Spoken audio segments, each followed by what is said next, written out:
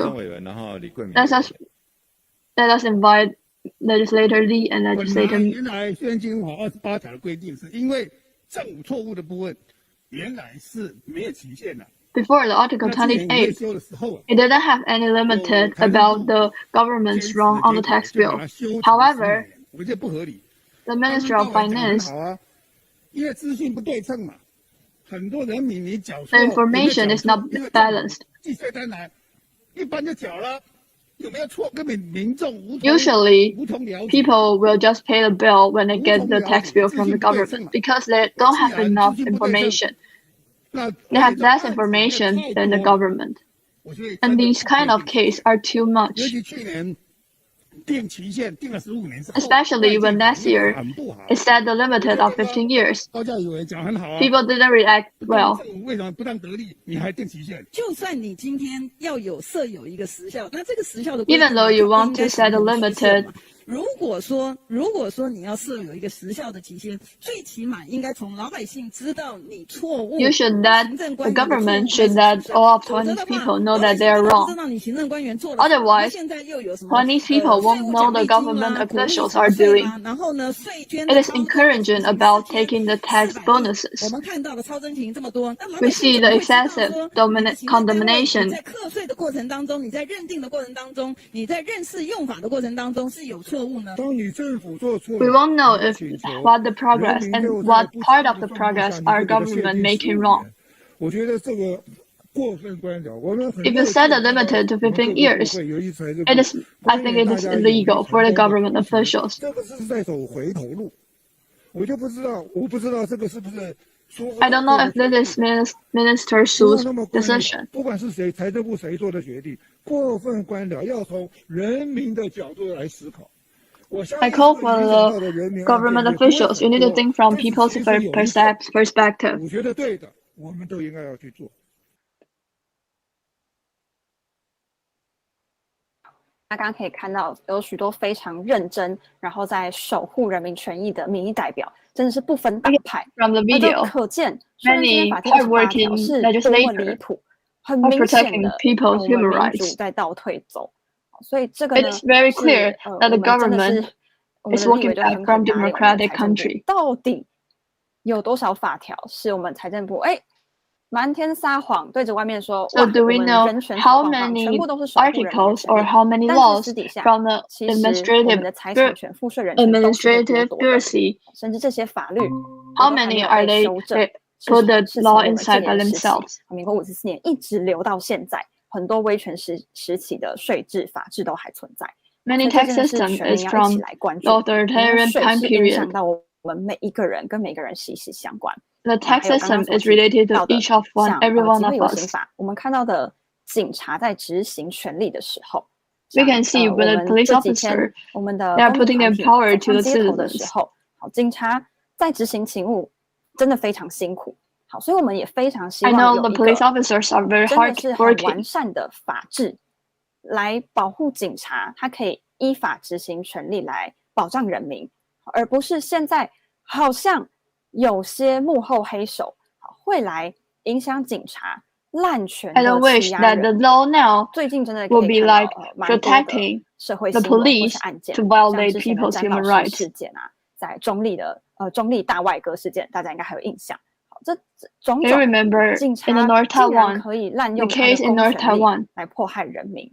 the police officer can use their power of 更早 police 之前有919的黄 to 妈妈 abuse 事件 people's human 我 rights. 们一 And 起来 also 用 the 这 North Hsinchu 用这一支影片来看一下 September 到底 19th 台湾的警 Mrs. 察在 Huang's 执法 case. 上，我们的法 Let 律 us watch 上 a 有 video 出现了什么状况。 about what the police officer made wrong about their power to the citizens.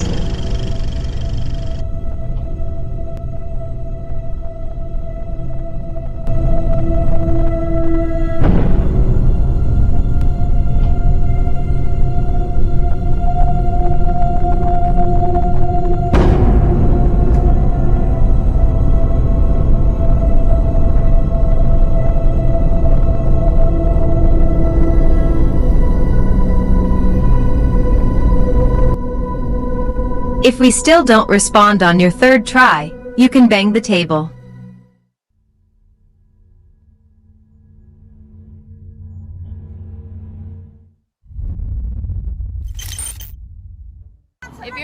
president here. Go away. I live nearby. You still need to leave. I don't know who you are, but I can detain you. I'm not cooperating with you. It's her I wanted. My colleague. Now we are by the roadside. There are so many cops. 1, 2, 3, 4, 5, 6, 7, 8, 9. There are 9 cops. Why? Here comes another one. Right, here comes another one. We are by the roadside. Why are there so many cops? Why? What on earth is happening now? You can get a little closer. Come on. Film me. I'm a good citizen. He wanted to check my ID. Let's see what he is holding. Why was he stopped by the police? What is he holding in his hands? I'm just holding this. Film this. Did we violate any of their rights? I'm scared. What rights of yours am I violating? What rights of yours am I violating? We're not breaking any laws here. Have we violated any laws? Then we'll choose another one.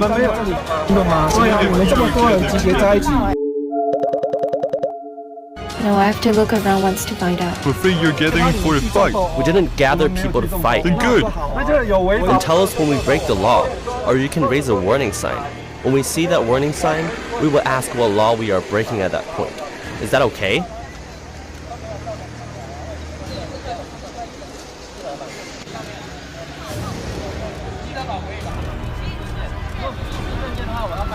Just identify yourself, and you will be done after that. Quiet me. According to the Police Power Exercise Act, I have to interrogate you. She's going to interrogate Don't take people. photos of my face. You can take photos of the scene. Can you see your ID? I don't have my ID with me. You can take a photo of my armband, but you are not allowed to take photos of my face. All right, slow down. 我们现在把至少我们先收证哈，我们先收。Always your vote. 好，我们没有大声。好，我们现在来听这个，我们在直播。好。I'm checking my ID now. If you don't, I have authority to take you back to the police. This officer is so rude and mean. We are performing our duties according to the law. Please step aside.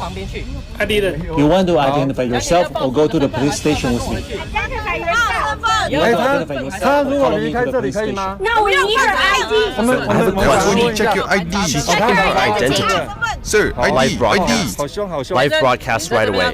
We are live now. You're affecting us performing our duties now. We're not affecting I'll you. interrogate whoever's recording.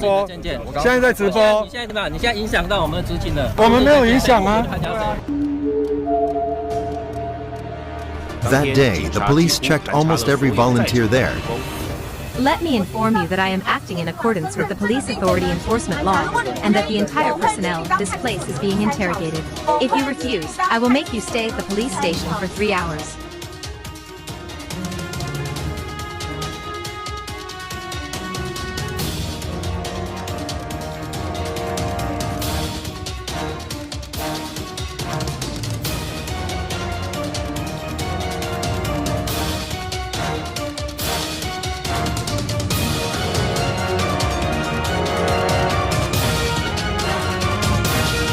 There is an accuser. So there's an accuser. There is an accuser. Oh, So you're the representative now. what is the complaint? What is it? No. What is the I have complaint? to tell you. Are you related to the case? Come on. We're dealing with this case now, okay? You! Put your cell phone away. Don't video. What is the charge pressed by It is her right to press charge. She is within her rights. She can sue her for defamation. She can sue her for intimidation. We didn't threaten anyone. We didn't even know where she was.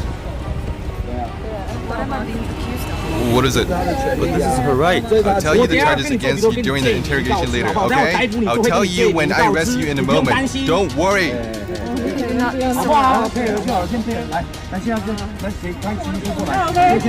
Take her.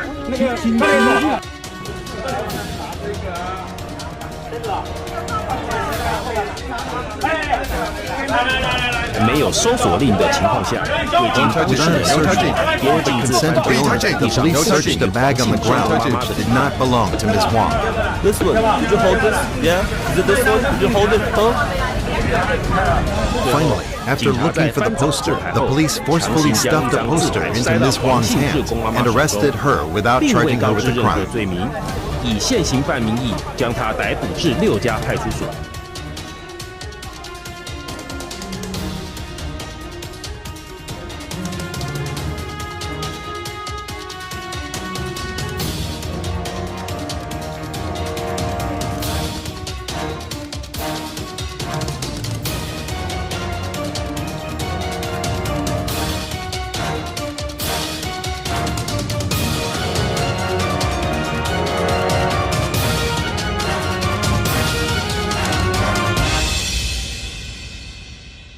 I was inside the building. They told me I didn't need to sign. They just took my mom away. They told me to come out from the front door. And they dragged my mom away from the side door. I didn't even know. They lied to me. Why did you take her away? Why did you do this to a 60-year-old Did you let her sign her name? Why did you let others take her away? How could you treat a senior like this? Oh, my brain's almost right now. I was surrounded by a group of police officers. Very scary. It was such a minor case, yet Miss Huang ended up going to the ER. How could you abuse your power to such an extent? Never before was anyone in Taiwan or in the world accused of defamation for holding a sign. Under Article 310, how could you abuse your power? You are turning the nation into a police state. How dare you? 我为了捍卫民主自由，捍卫民主自由。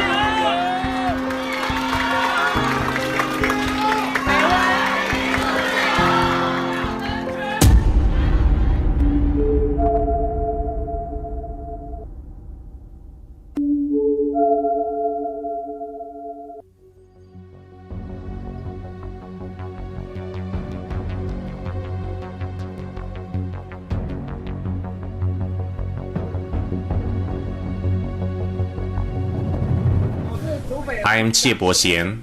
I'm the head of the Zhubei branch here, so I'm speaking out and I accept the consequences. What is our problem? You cannot just go into someone's home. Go into someone's home. I just want to say that Taiwan is a democracy ruled by law. You cannot go to someone's house and hold a sign with a name. I said it again.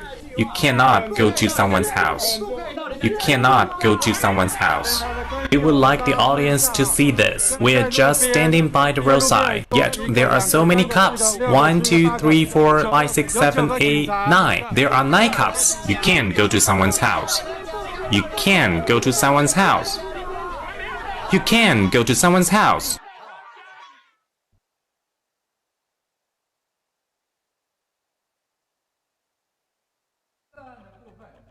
On September 20th, the day after the incident, Chief Xie Boxian from Zhubei branch held a press conference and issued a press release in an attempt to smear the volunteer, Ms. Huang, as a rebel. This clearly violated the administrative principle of law enforcement neutrality and seriously damaged the image of the police. On September 21st, the Administrative Enforcement Agency attempted to rationalize the illegal police arrest by issuing a press release claiming that when the enforcement officer arrived at work, the volunteers glared, abused, and even slapped the windows of her car, encircling the official car and obstructing the passage. Li Guifen, the chief enforcement officer of the Tai Ji Men case, was terrified. But was this true? A video footage from the scene helped restore the truth of the incident. This video was shot in front of the mechanical parking lot of the Hsinchu branch of the enforcement agency. At the time, Li Guifen's car was waiting for the parking lot's gate to open, and it was not being blocked by volunteers of the Tax and Legal Reform League, who, according to the video, did not slap the car windows or perform any other forcible actions. Then on September 9th, he went to the parking lot of his branch office building, and when the enforcement officer was about to enter the building, he slapped her car. That video, I really can't see clearly whether they're slapping or not. I didn't see it. Just surrounded by 7 people. I didn't see anyone slapping the vehicle. The press release from the enforcement agency of the Ministry of Justice did mention that. If someone reports a crime today, will the police do whatever the person says, regardless of whether it is true or false? She claimed that her car window was slapped and that she was persecuted. A video must be presented to prove it. Wouldn't you watch such a video? Just because she is an enforcement officer, so there's no need to verify it? Is this special treatment? Anyone who reports a crime must have proof, and that video contains nothing to support her claim.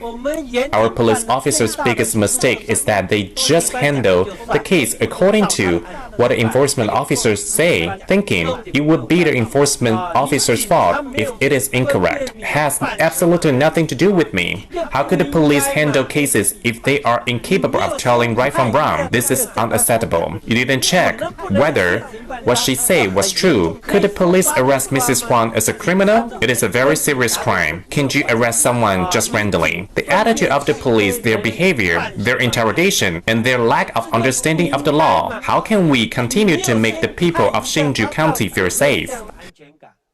The police have the authority to verify the identity of people under Article 6 of the Police Power Access Act, and the police can only do so when people violate the 6 items listed under the Article 6. However, these people didn't violate any item of the article. The actions of the police obviously violate human rights. The policemen shouldn't break the law because they are aware of it. It is not like police officers with uniforms on can verify anyone's identity as they want. As you can see in the video, a police officer said, "I will interrogate whoever is video recording me. Is he legally allowed to do so?" Is that kind of an attitude a police officer should have? In this picture, he's pointing at a crowd. Look at his expressions. I don't know him, but I feel compelled to publicly criticize such conduct in this council meeting. I'm hopeful that Commissioner can take this issue seriously. I have questions for you. What crime did Mrs. Huang commit by holding a sign on that vacant lot? Why is holding such a sign illegal? I don't know what law she broke. Am I guilty by holding a sign? On September 19, there were only a few Tax and Legal Reform League members on that empty lot, holding signs. In the end, Ms. Huang was sent to the prosecutor's office. She was detained till midnight and then sent to the ER. I look at this matter as a citizen, especially that video can be seen anywhere, on the internet. I'm sad to see it. These people were not armed with weapons. Did not seem to be mobsters, right? Why were they treated like this? I don't think it makes sense. Then I would like to ask, has the Ms. Huang's case in Zhubei entered the judicial process? When did it enter the judicial process? This case was filed on September 19th, and we sent her to the prosecutor's office for investigation in the early morning of the following day. Since you sent her to the district prosecutor's office, the case has entered the judicial process, right? Yes. Okay, then I would like to ask who issued this news release. It says September 20th, issued by the precinct of Zhubei, Hsinchu County Police Bureau. Yes. I'm just wondering, now that this case has gone through the judicial process, how could the Zhubei branch issue such a press release? You stated that the legal process began on September 19th, so why did the police issue this press release on September 20th? This is a serious issue. Regarding to this part about the enforcement agency on September 9th, I think it is more serious. Then on September 19th, you targeted Ms. Huang, which is the same as finding a scapegoat to take the blame. The police think that someone called red-handed can be arrested, but is there any other principle that should be considered during the arrest? We know that in so many cases, it is eventually decided that, in fact, unless the matter was prosecuted swiftly, most people will make a complaint against the police. Most of them won their appeals, and there were many such examples.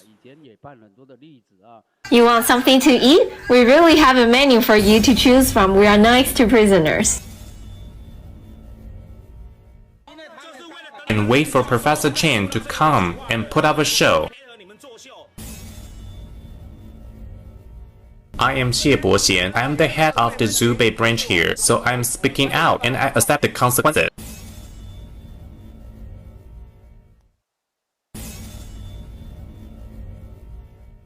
I believe the future government will be tolerant. If we don't hear you the first time, you can raise your voice. If we don't hear you the second time, you can raise your voice even more. If we don't respond the third time, you can bang the table. This is about the Tai Ji Men case. Yeah, it has lasted for 24 years, but the land was still auctioned. If we don't respond the third time, you can bang the table.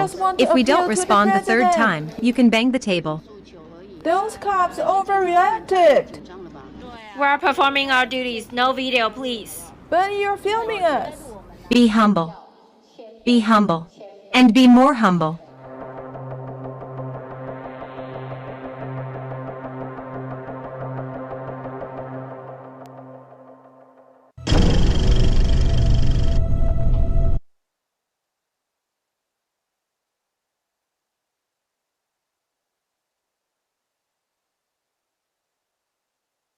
会遭受这样子针对性，后面是不是有什么幕后黑手，跟黄妈妈所声援的案件有什么关系？这都是我们人民跟我们的政府需要去抽丝剥茧，去找出原因，找出凶手的。那所以刚刚看完这段，几乎是重现白色恐怖时期威权手段、国家暴力这样子侵害人民，导致黄妈妈是身心受创，这些影响到她的家人。影响到我们所有人民在言论意见自由表达上，我们竟然会恐惧对我们的言论自由，我们没有办法免于恐惧，这都是对我们人权的一种剥夺。所以当我们今天看到，我们现在已经可以看到，我们委员们做了结论性意见报告的书面资料，其中呢，委员竟然有提出一点，他非常的称赞。这一点我看到的时候，我觉得Taiwanese government核对刚刚那支记录那一段历史，那个案件，非常的讽刺。好，委员说呢，西元1987年，台湾开始摆脱长期黑暗的戒严时期以来所取得的巨大进展，印象深刻。The Taiwanese already get rid of the White Terror time period. About that time of authoritarian. 那在2020年发生的，请问真的有摆脱长期黑暗戒严时期以来这样子的威权吗？我们的人权真的有进步吗？还是甚至 The police officer case of Miss Wang is happened in 2020. So does it really that the Taiwanese government already get rid of the White Terror time period? 每一个人都有关的人权议题，来看看我们的国际人权委员会是怎么说的。Let us watch about what the international committee are talking about. In Taiwan, good afternoon to all of you. 今天是我国提出两公约国家报告第3次的国际审查、结论性意见跟建议的发表会。我刚刚提早到会场，要跟几位认识的好朋友打招呼，但是我看大家都忙着看结论性意见，有一点像是考生写完了考卷，在看成绩的样子啊！显然大家都非常沉浸在这一次的审查会议中。This is the press conference in which we will be receiving the concluding observations and recommendations for the international review for the state's reports under ICCPR and ICACR. Actually, I came here early to say hello to a few of my old friends, but when I arrive, I see most of them are immersed in the reading of the concluding observations and recommendations, just as the test takers are dedicated to find out their results after finishing an examinations. 我要特别再次的代表政府，感谢我们2位主席还有各位委员这个礼拜来的辛苦。老实讲，在疫情期间，他们忍受了这个旅途上的不便，备极辛苦。我们手上这一份92个点次的结论性意见跟建议，他们昨天晚上第一稿是忙到深夜的2点，脱稿时间已经3点以后了，而且今天一早又有行程安排，这样的精神令人非常的佩服，也非常的感动。是不是请大家给委员们一个掌声，谢谢他们。等一下翻译完要再鼓掌一次。On behalf of the government, I would like to express our sincere appreciation to the 2 international review committees under the leadership of the 2 chairs. Thank you so much for your hard work throughout the week, because you have to endure all the inconvenience during the travel, during the pandemic, and in the end came up with a 92-paragraph concluding observations and recommendations. I think the first draft was issued around 2 a.m. in the morning, and a finalized version was issued at 3 a.m. And in this morning, they had some other meetings to attend. So thank you so much for your hard work. I really admire your dedication, and we are very touched. Thank you so much. 谢谢。我们这些审查委员们对我们台湾这么的关心，然后特别对我们人权的相关的进展那么样的尽心尽力，好像跟我们的关系可以用一句话来讲是亦师亦友了一方面在人权的路上，它可以说是我们台湾在人权的各项的推动上面的老师一样，引领我们循循善诱。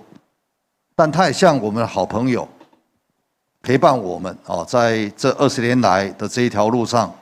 早上我听 Novak 主席讲，他20年前在陈建总统的时候就曾经来拜访台湾，那个时候就对台湾提出很多的人权建议。各位回头想，20年前后，我们政府部门、我们民间的 NGO 的伙伴，在人权上面，大家也真的这一路走来，可以回头看看那个风景已经完全不同了。这个要特别感谢像 Novak 主席这样的好朋友、老朋友。这里我要特别也要感谢比如我们申慧秀委员，各位这些委员在我们几个人权公约来做审查委员里面次数最多的我统计一下，申委员应该是最多。这一次是他2公约第3次。也是前2次都来，七斗公约一样，他已经也来3次了，所以连这一次6次的我们的国家报告，申委员都来，然后年底七斗第4次的国家报告还要请他来帮忙，所以他这个记录大概其他委员不太容易追得上。And we like to say again thank you to all the International Review Committee members. Thank you for coming to Taiwan and helping Taiwan through our journey in pursuing better realization of human rights. I think these committee members are our mentors and at the same time our friends in our human rights journey. They are our mentors because they provide us with guidance. They are our friends because they have accompanied us in the past 2 decades. In fact, Professor Novak visited Taiwan 20 years ago when Mr. Chen was the former president, and Professor Novak had already given us many recommendations on human rights. Now, 2 decades have passed. I think from the perspectives of the government and the NGO, the human rights landscape in Taiwan has changed. So we want to thank you, our old friend, Professor Novak. Also, our deepest appreciation goes to committee member Ms. Heisu Xin, because she has visited Taiwan multiple times for the review of the state reports for different conventions. I think this is her 3rd time for ICCPR and ICACR state reports, and she had came to the first 3 CEDAW review meetings as well. That's 6 times. And at the end of this year, she's returning for the 4th review of our CEDAW reports. I think that will be a very difficult record to break. 只是给申委员一个掌声。大家有所不知，他到我们这边来当审查，来做人权的国家报告的审查，还有一些干扰跟压力呢，所以他也不为这些干扰跟压力而来帮我们在相关报告上的审查，真的非常的感佩。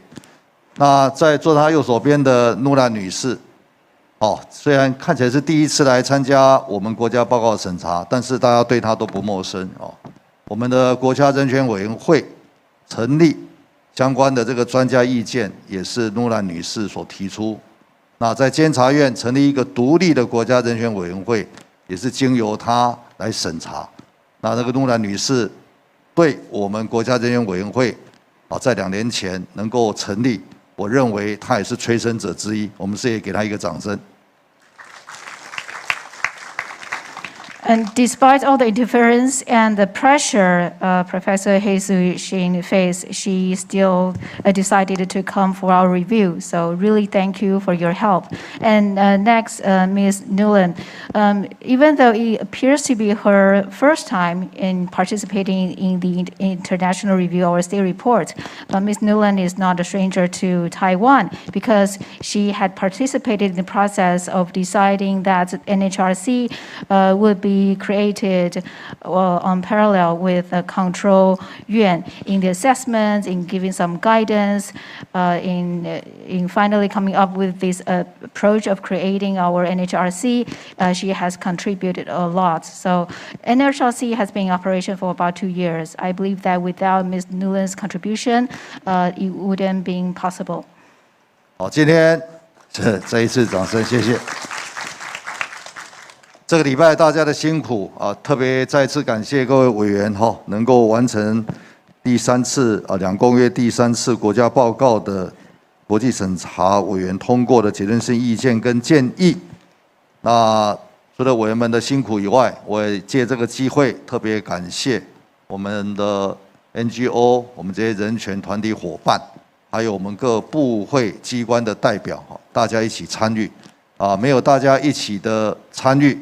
这个报告也不太容易完成因为要多方的跟大家沟通、了解、掌握台湾人权的实态，这样专家才能够得出适当的诊断。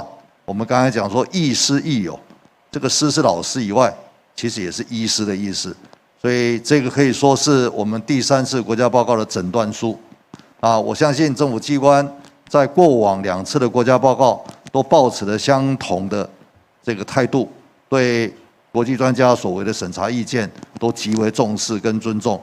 我们要按照我们的机制，会在这一个国家报告第3次的审查结论性意见提出之后，政府也会立即展开相关的这个意见的检视、追踪，然后落实。这一部分也在特别谢谢在场的各位，大家一起来努力完成这一个艰巨的任务。本来这去年应该完成的事情，受到疫情影响，委员们认为说在地审查就是要来台湾，大家面对面审查，所以是不做线上审查。而在我们现在疫情起来的这个时刻，大家还能够齐聚一堂来完成这一项历史上的任务，特别再一次感谢大家，谢谢，祝福大家身体健康。To be able to have these concluding observations and recommendations, I think we also want to share our good friends in the NGOs and human rights organizations, as well as all the representatives and hard workers in the government agencies, because without your participation, it wouldn't be possible to see these concluding observations and recommendations, because in the review meetings, it is necessary to have sufficient communications so that everyone knows the latest progress of human rights in Taiwan. So I think concluding observations and recommendations are like a diagnosis of the human rights progress in Taiwan. As I said, the committee members are our teachers and friends and mentors, and I think they're also like doctors giving us a diagnosis of the human rights issues or problems in Taiwan. And when it comes to these recommendations, I think the Taiwanese government will uphold the same attitude. We respect these recommendations and observations, and we will follow up with the implementation of these paragraphs. Thank you very much. And the meeting was scheduled to be organized last year, but due to the pandemic, it has been postponed. One of the reasons is that the committee members believe that face-to-face communication is still the most conducive method of having this kind of review. So during this pandemic, I would like to thank all of you for your hard work. Thank you, and I wish you good health. 谢谢。谢谢罗政委，并请罗政委、法务部蔡次长、陈次长及全体国际审查委员向上到台前。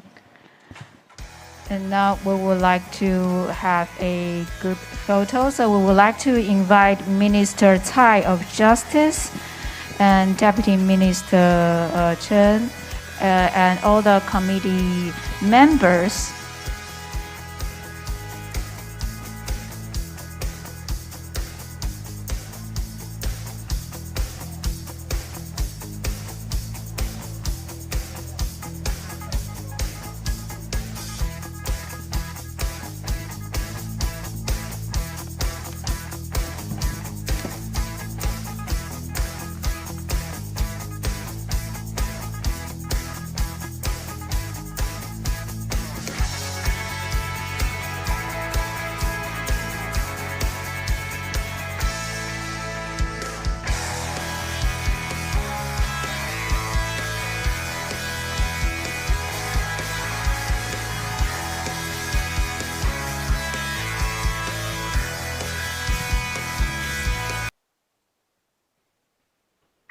那大家刚刚有看到是我们记者会的现场。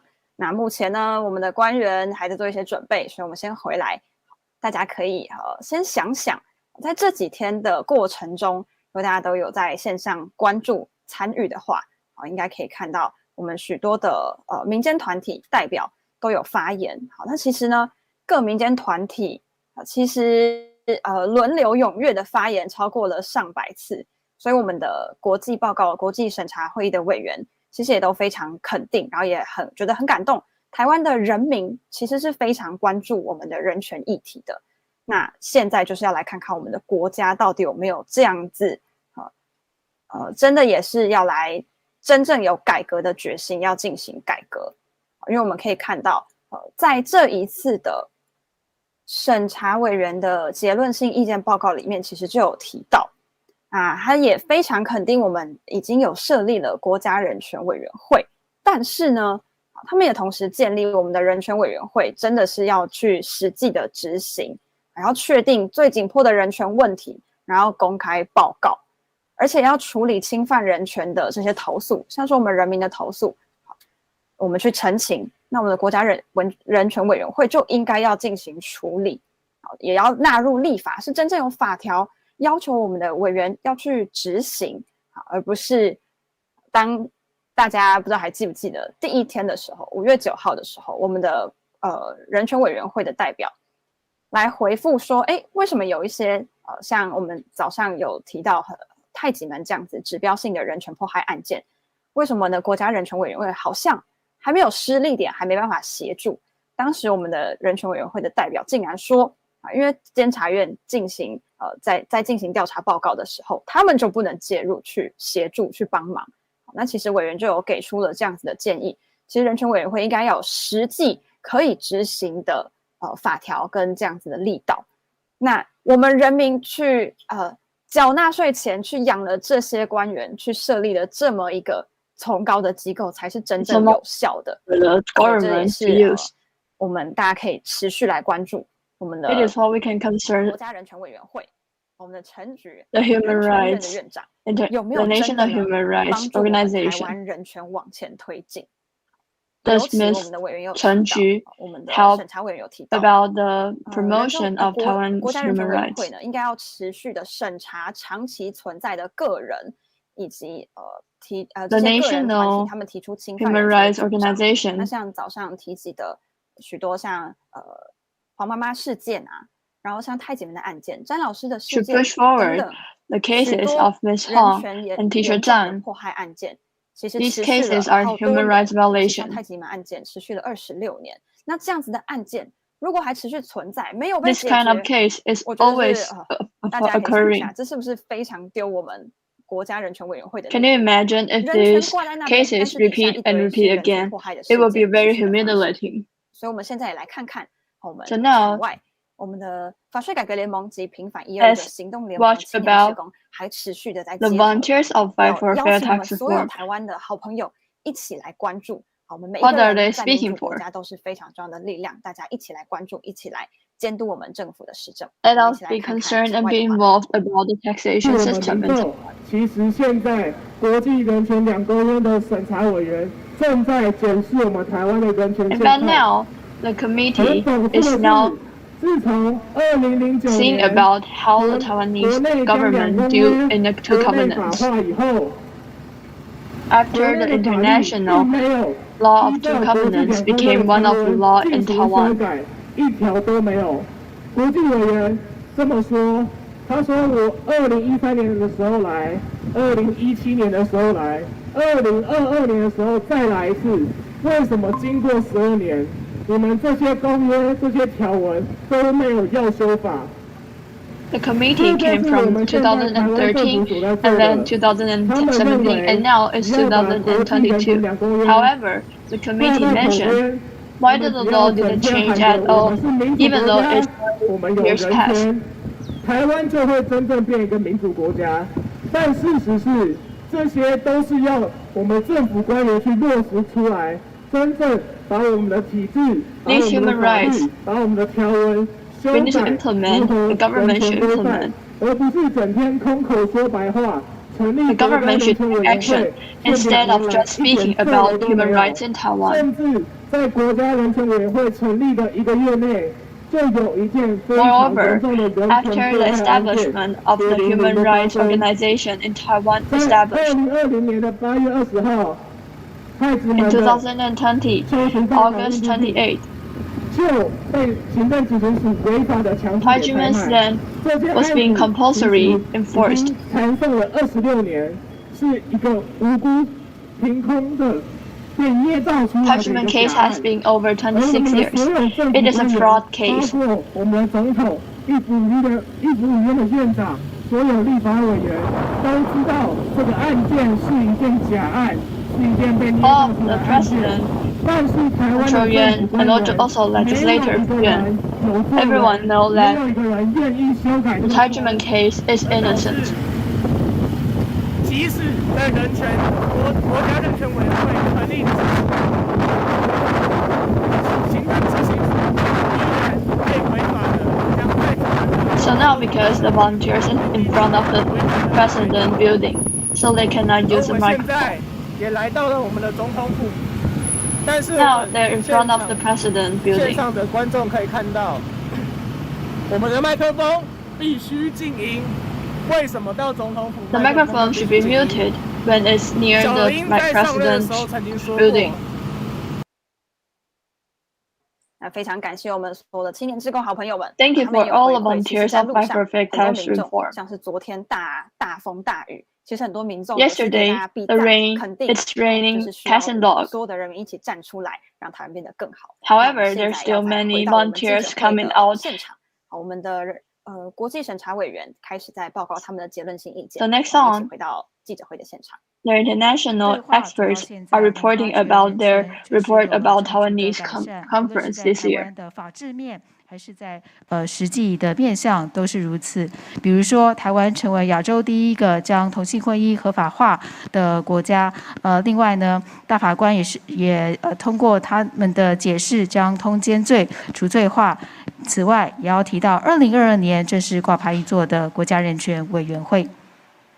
But unfortunately, there are also long-standing issues that we raised already almost 10 years ago, and where only little progress has been achieved, including, for instance, the protection of the rights of indigenous peoples. I will come to that a little bit later. And most importantly, and I would really like to stress, this is the litmus test for the government's willingness to comply with its international human rights obligations and also with our recommendations, is the question of the death penalty. 好，不好意思，刚刚这个国家人权委员会是2020年正式挂牌运作。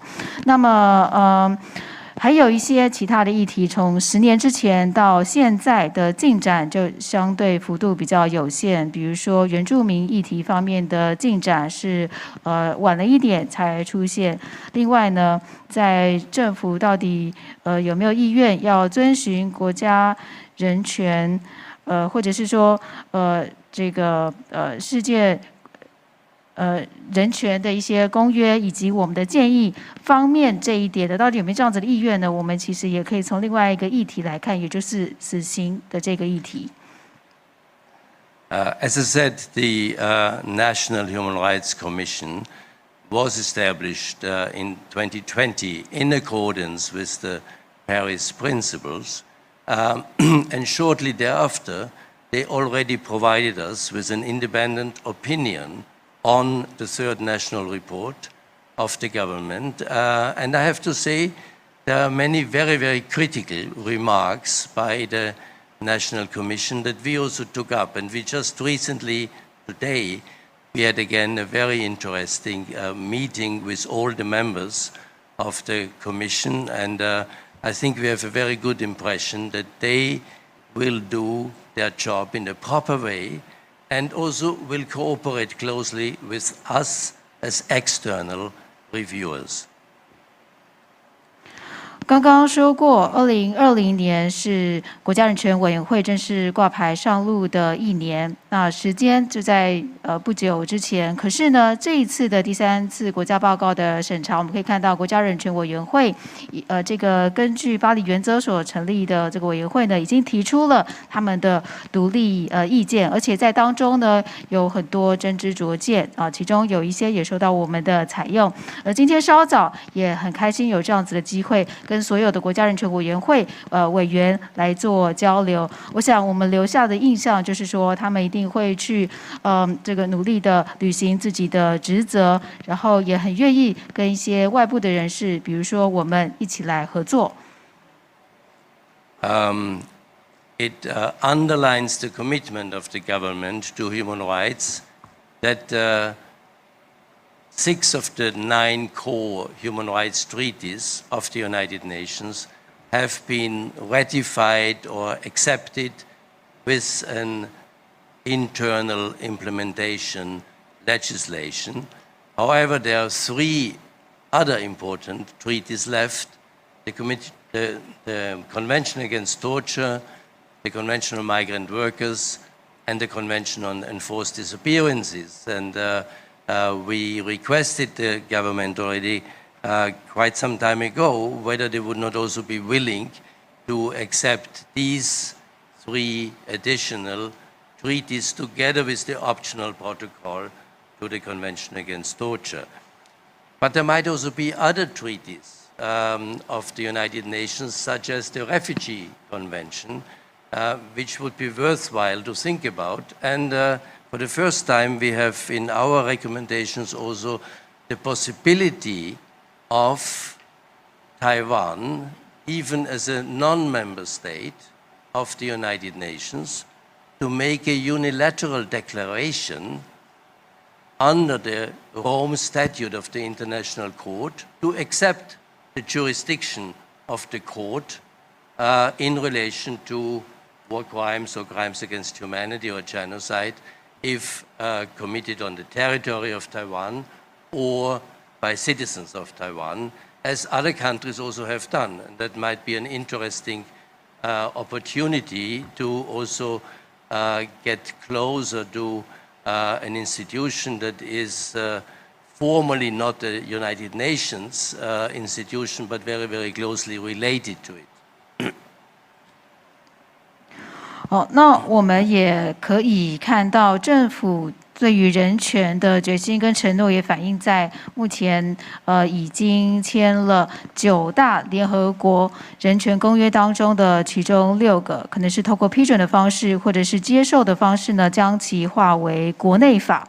那但是当然了，我们也要提醒，还有3个非常重要的公约尚待批准，也就是酷刑公约、移工公约以及强迫失踪的这个公约，另外还有酷刑公约的认责议定书。这我们在许久之前就要求政府过，建议他们也可以批准这几个公约。另外还有一些其他国际上面的条约，比如说难民公约等等。而在本次的结论性意见与建议当中呢，也是第一次提到了另外一种可能性。虽然台湾并非联合国的会员，但是可以用单方面宣布的方式表达愿意接受国际刑事法庭的管辖。所以如果是一些种族灭绝相关的议题的话呢，可以受到这样子国际单位的管辖。其实有许多国家也都采用了这样子的方式。这样子一来的话呢，等于是用这种方法让台湾跟国际上面的一些机制，虽然不是联合国机制，但是是跟联合国蛮接近的一个机制，让台湾跟这样子机制的距离可以越来越接近。During our recent review, the government provided us with the first human rights action plan for the years 2022 to 2024, which is also something that we have recommended before. We are very grateful. We also looked into the Human Rights Action Plan, and it addresses some of our main concerns. On the other hand, some of the concerns that are important to us are also not really covered in the Human Rights Action Plan, but we nevertheless hope that it will contribute to a major improvement of the implementation of human rights in Taiwan. 那么我们也很开心看到了台湾的国家人权行动计划，就是2022年到2024年这个期间的计划。这一点也是我们过去在建议当中提过的。我们看了这一份国家人权行动计划之后，有提出了一些我们关切的重点。另外一方面呢，有一些部分或许并不包含在国家人权行动计划当中，但是我们觉得有助于台湾去落实国家行动计划以及其他人权方面落实的状况的重要建议呢，我们也列在本次的意见与建议中。With respect to the right to equality and non-discrimination, which is again contained in both covenants, we are advocating already for quite some time that the government enact a comprehensive anti-discrimination law that addresses the various types of discrimination, but also that applies both in the private and the public sector, and also addresses vulnerable groups, including, of course, migrant workers, married immigrants, intersex persons, in general, the LGBTIQ community, etc. 我们也继续的去提倡要追求平等，还有禁止歧视，这在2个公约之下都有提及。之前我们已经建议过政府要采用一个全面综合的反歧视或者说禁止歧视的法令，来去因应不一样形式的歧视，来去约束公部门还有民间。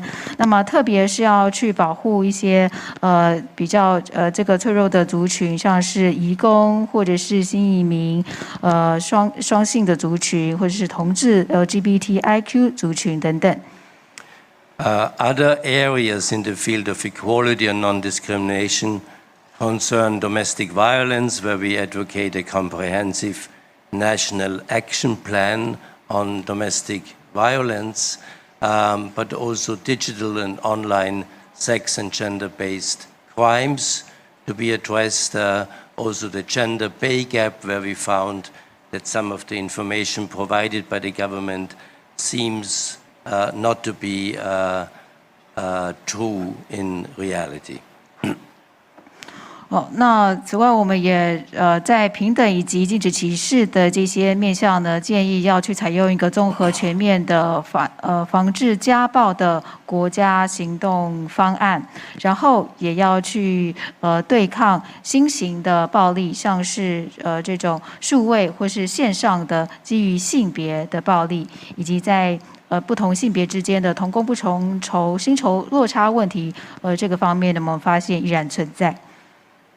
Article 1 of both covenants covers the right of peoples to self-determination, which includes indigenous peoples, and recognizing on the one hand that certain action has been taken, there is a Council of Indigenous Peoples, etc.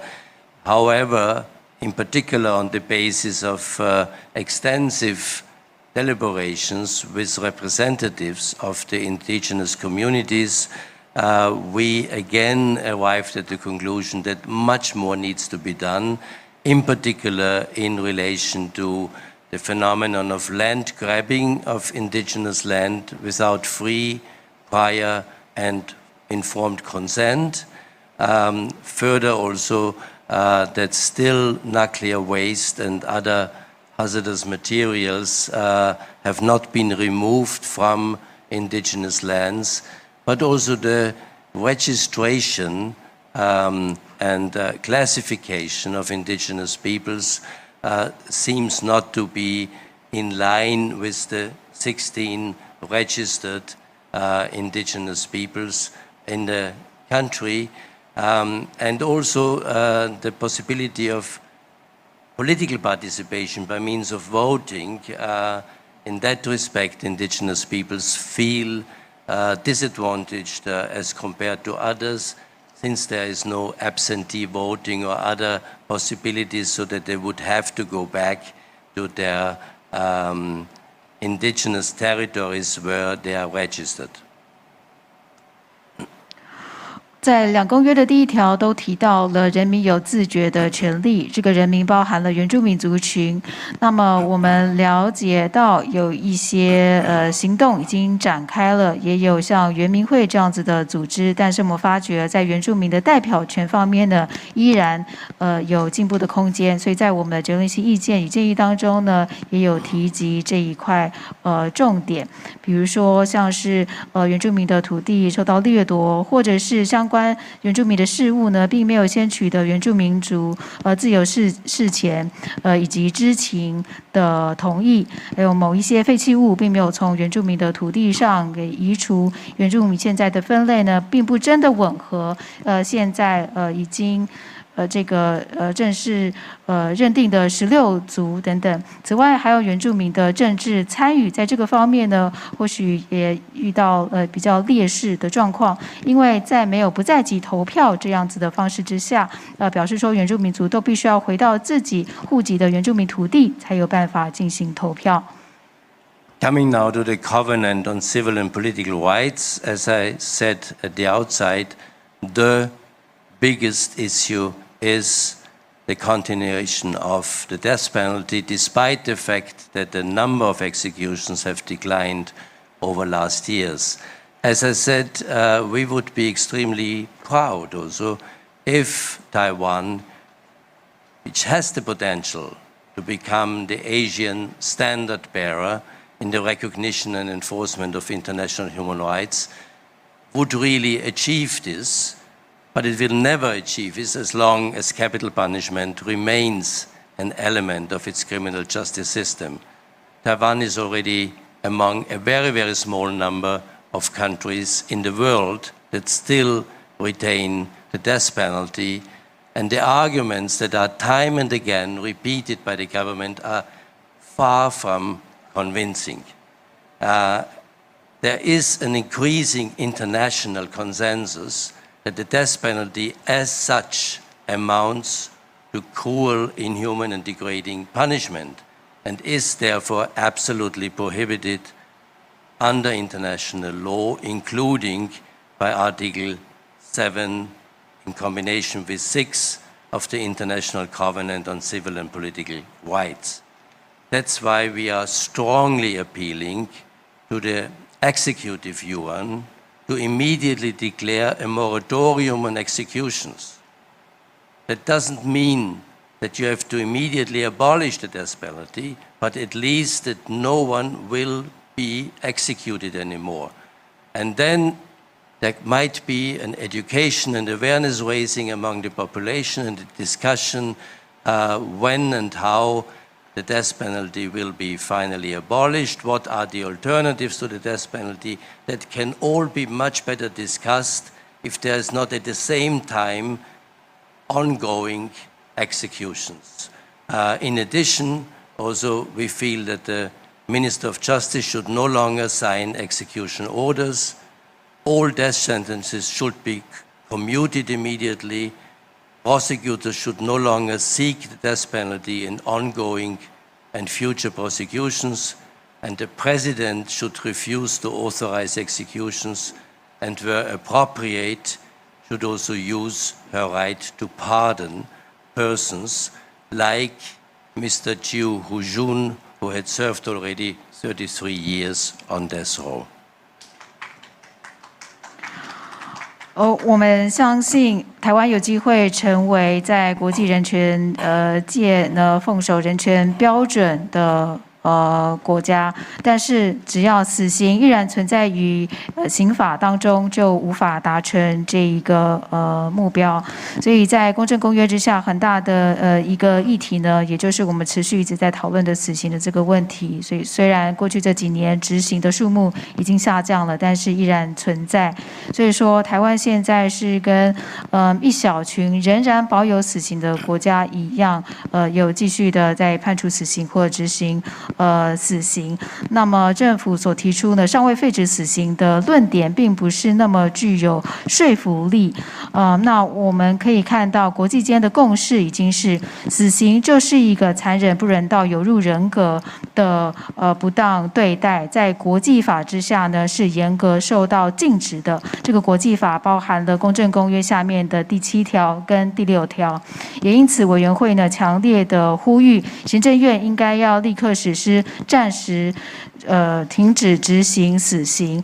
这不意味着要立刻废除死刑，而是表示着不会有死刑犯再被执行了。而在这一段期间，在没有执行死刑的这一段期间，大家可以做更好的教育，去提升公众的认识、大众的这个讨论，一起来讨论什么时候或者是要如何来废除死刑，以及死刑的替代方案有哪一些。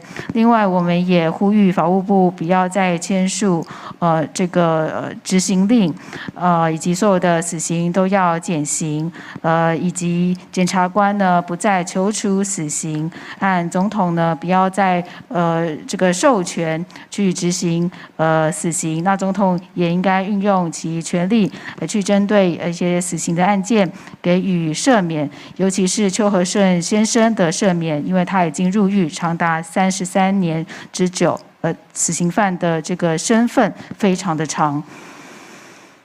The second biggest issue is the prohibition of torture. There are still quite many allegations of torture in the country, partly relating also to persons who have been sentenced to death.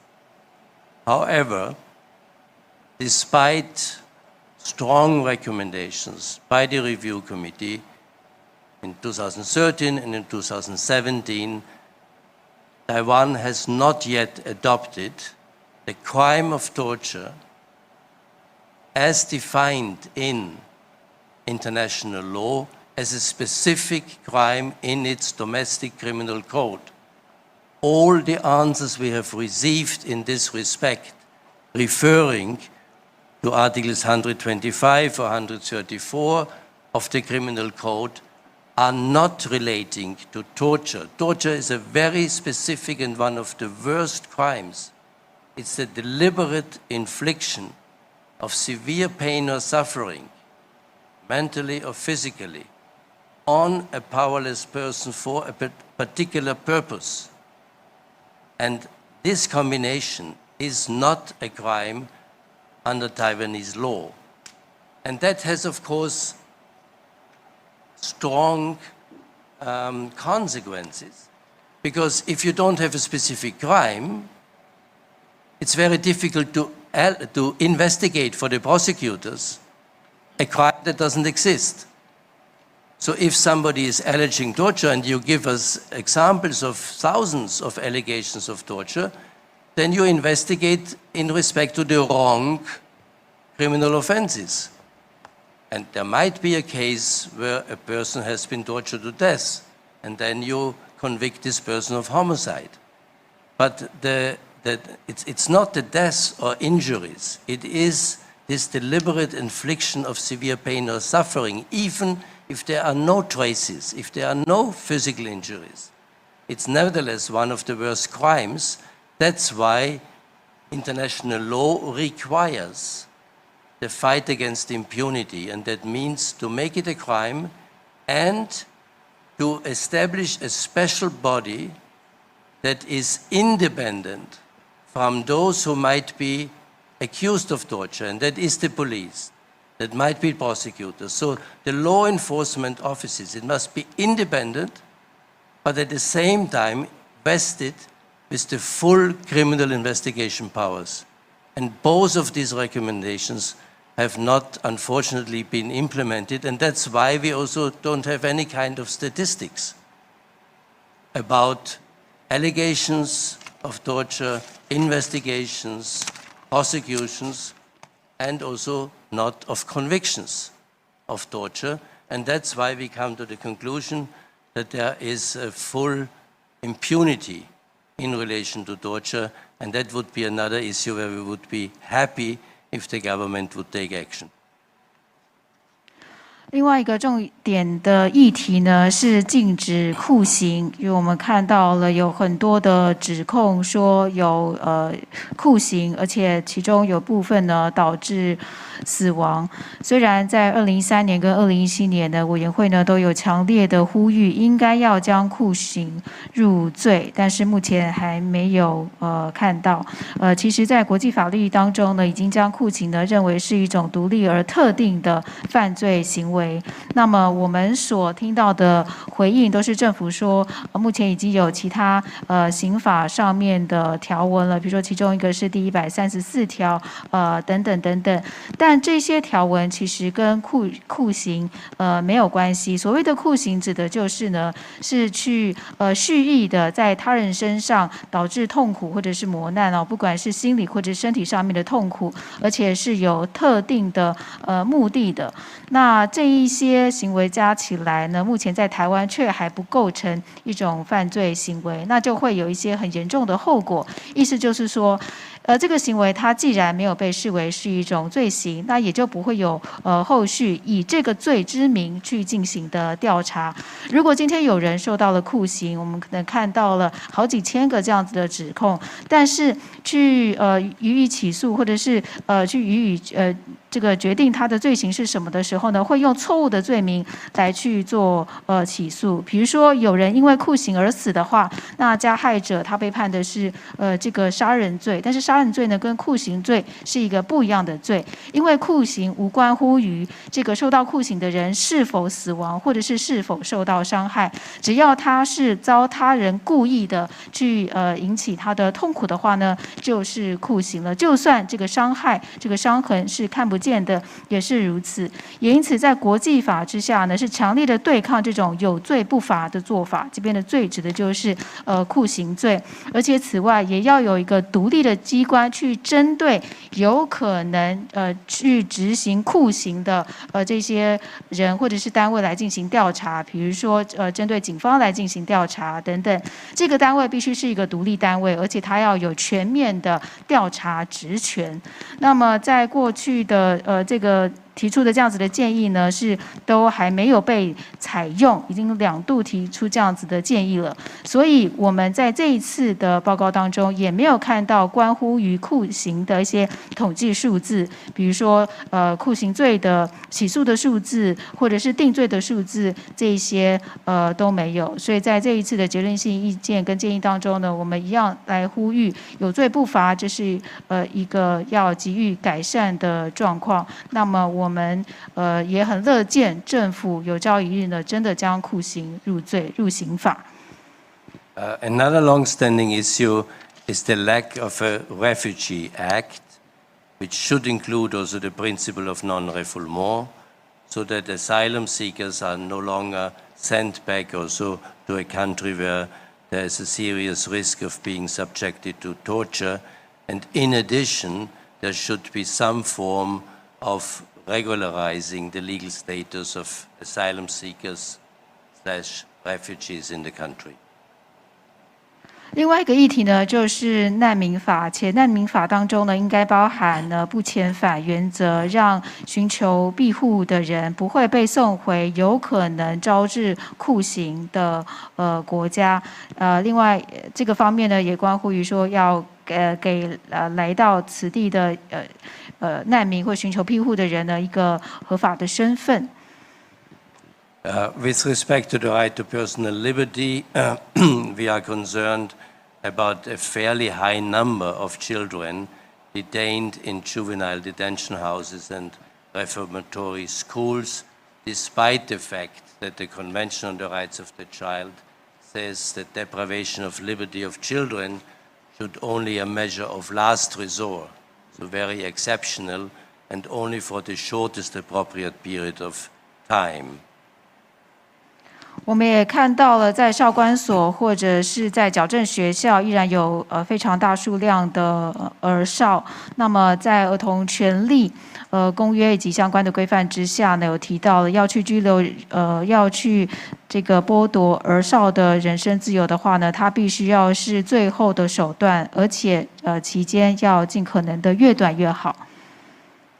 With respect to the administration of justice, we express concern about the lack of impartiality of judges who are later involved in a case but already were involved in the pre-trial proceedings, and also we are requesting an adequate legal framework for DNA samples, how they are taken, how they are stored in relation to the Post-Conviction Testing Act. 此外呢，在法律这个执行方面呢，我们也注意到了法官是不是有时候有不公正这样子的这个问题存在，还有在证据的保存上面呢，根据判决有罪之后的这个 DNA 证据相关的一个法令，DNA 的这些简体到底是怎么样取样，或者是怎么样来保存等等，都依然是严重的问题。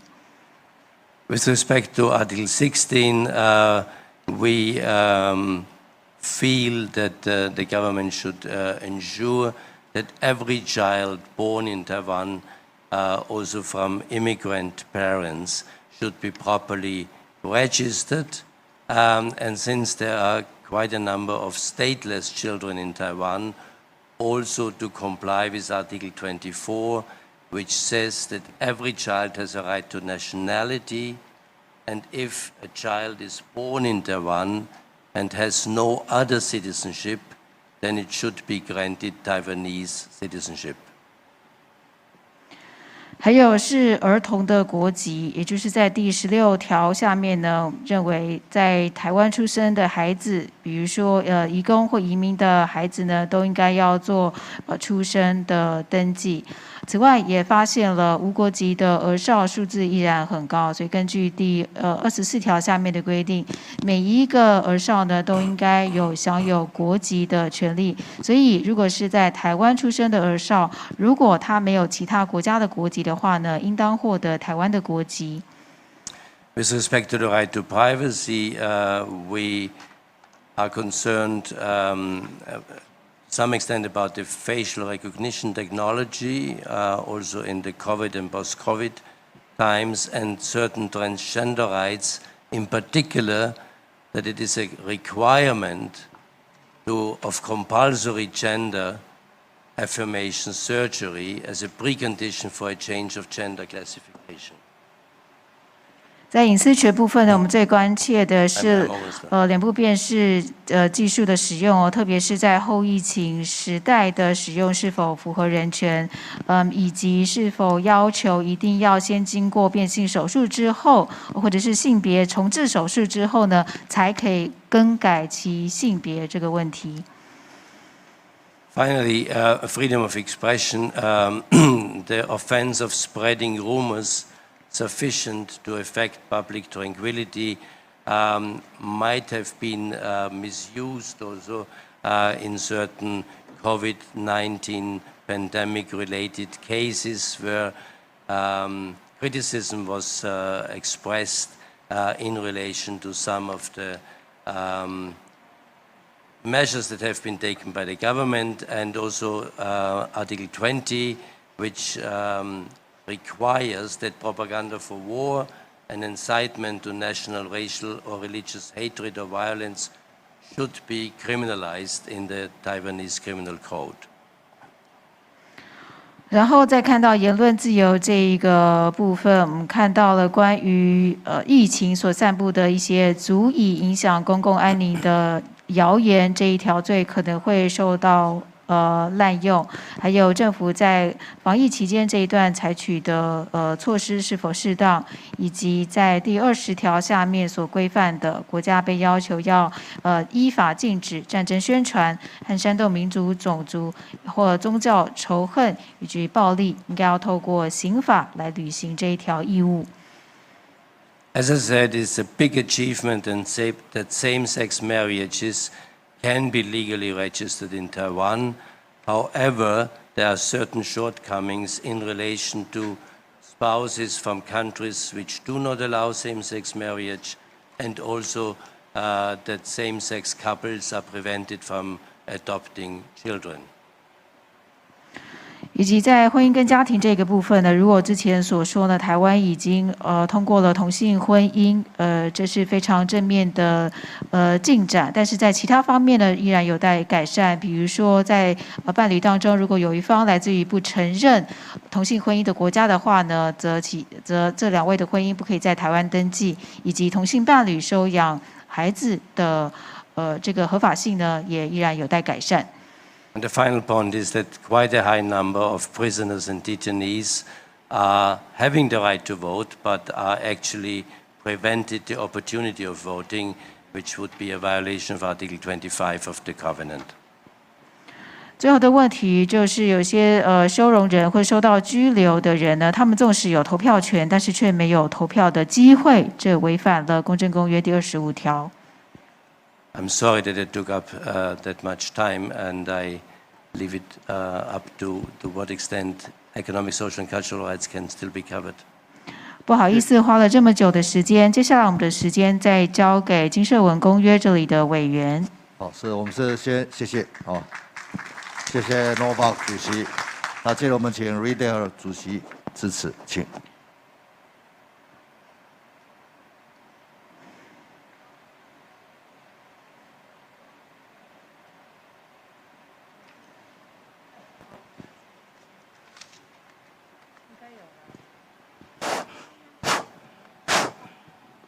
Yes. Well, Mr. Chairman, Manfred Novak, you spent 1 hour instead of the 10 minutes as we had agreed. You got the impression we have a combined session of international experts dealing with civil and political rights and economic, social, and cultural rights. It's a unique experiment. Rest assured, I cannot speak for an hour now for economic, social, and cultural rights, even though personally I think that the problems that the countries are facing, and also this country, relate primarily, apart from the question of the death penalty, primarily on economic, social, and cultural rights. And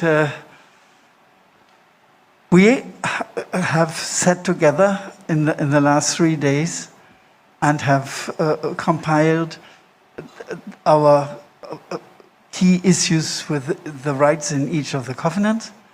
And we had the unique experience of sharing our views and sees, and also to discover common areas where the civil and political rights sphere and the economic, social, and cultural rights sphere overlap.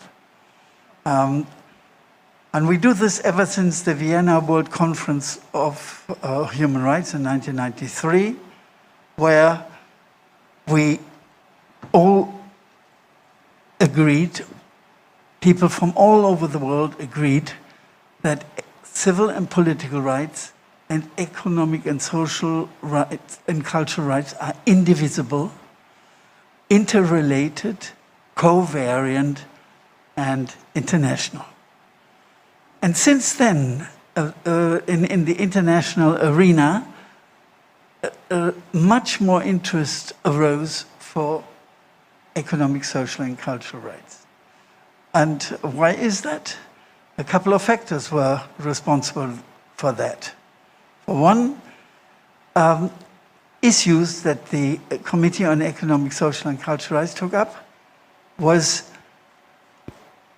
felt to be interesting for everyone, even at the lower level of society. That was one reason. Another reason was that we picked up an issue that everybody was extremely interested. The right to food is spelled out in the covenant.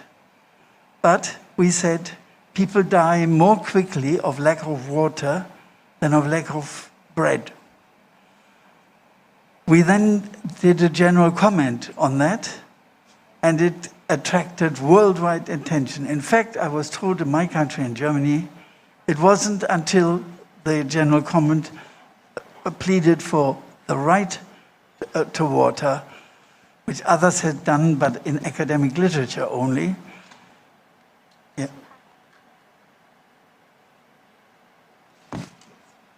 Okay, yes. I apologize to the interpreter. I'll speak more slowly. We then had a general comment on the practice of the committee when states come to the committee and make their reports. And at the same time as we were discussing the adoption of that general comment, there was a world conference in Kyoto, in Japan, on the right where the right to water was propagated by non-governmental organizations that had also pleaded before my then committee to do it. So, having said that, should I finish the translation of these paragraphs too? Yeah. 那也谢谢罗政委，谢谢 Novak 教授，刚刚公政公约这边分享了。比较久一点，我们本来是计划10分钟，好，但是好像2个部分的公约的建议呢都有提到了，那大家不要担心，我不会讲太久。那其实就我们的资料来看呢，大部分的问题除了死刑这一点之外呢，其实很多的问题都是主要是经社文这些层面上面的问题。我想过去3天我们看了很多关键的议题，那2公约之下呢，其实有一些权利呢，有一些议题呢是会重叠的。在1993年尾的国际上面的一个人权会议当中呢，其实大家都同意，其实公政公约跟经社文公约，或者说公政方面的权利跟经社文方面的权利呢，是相互关联，是不可分割，是会相互影响的。所以国际上我们可以看到，有越来越多的人在讨论经济社会文化的权利。那也正如经济社会文化权利委员会所提的一样，其实这些权利呢是每个人的利益所在，也是社会总体的这个利益所在。那在审查会议当中呢，我们有提到食物权呢，我觉得非常有意思，因为真正缺乏会导致人死亡的，其实是没有水的话呢，人反而会更快的死亡，所以是到了某一个一般性意见发表的时候呢，大家才真正的注意到要有适当用水的这个权利，是在日本京都的这个会议当中呢，去讨论到，后来也正是使得后来有发出了一个跟用水权相关的一般性建议。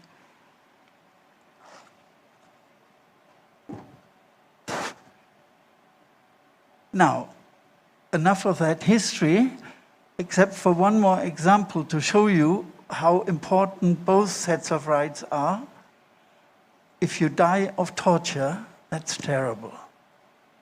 If you die of lack of food or lack of water, that's also terrible.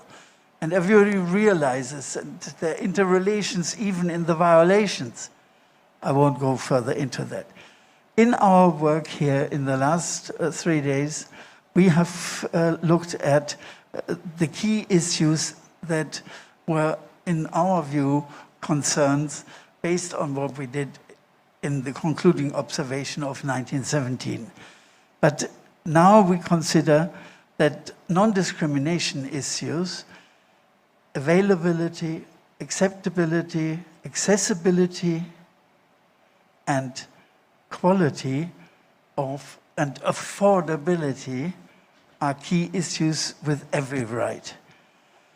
Now, the concrete recommendations that we made last night relating to economic, social, and cultural rights, there was the question of household foreign workers, the question of fisheries, that is, foreign workers on fishing boats flagging Taiwanese ships. And then the question of how does the responsibility exist for this country when they are outside the exclusive economic zone? 好，那这个方面我可以给大家一个例子啊，比如说死于酷刑，当然是非常的悲惨，但是如果是死于缺乏食物跟死于缺乏水源的话呢，也是非常悲惨的事情。那么讲到禁止歧视的相关事项呢，包含各式各样的权利。其实各式各样的权利是否可及，是否可被接受，是否可取得，是否有好的品质，是否可以用合理的价格取得等等，这个关乎于每一个权利，对于每个权利都非常重要。而在我们昨天晚上所拟定的结论性意见与建议当中呢，里面就有提到了，比如说对于移工他们的相关权利，还有渔工。尤其是在一些远洋渔业的这个渔船上面呢，可能上面有外国人在工作，但是这条船本身是挂台湾的旗帜。那这个时候，如果这艘船只呢已经离开了这个属于台湾的特别经济的区域的话，台湾政府会有什么样子的责任呢？ We then discussed social security questions. And the problem of registration of aliens that are affected by social security questions. Family protection and family assistance was another issue where we spent quite some time. And the family protection issues, we noticed that, for instance, women 3 times more than men do the family job without it being rewarded. So they have all the work, and something is wrong in that field. And land and forced evictions, that was one of the 2 key problems of our group. And forced evictions, that is when people, for good reasons, had to leave their home, and of course they didn't go voluntarily, but the owners, be they the state, be they the local community, be they individuals, then went through the classical property channels of internal law, and if they didn't pay, they could be forcibly evicted. But under the covenant, social covenant, you cannot be evicted without the question where you will then live. It would be a violation of an economic right and social right to be sent to the street without any assistance because you couldn't pay your fee or because a policy decision at a higher level is taken. So, yes, please. 在社会保障这一块呢，我们也讨论到了，比如说这个外国人的登记或者是注册，以及针对家庭所提供的保护和协助。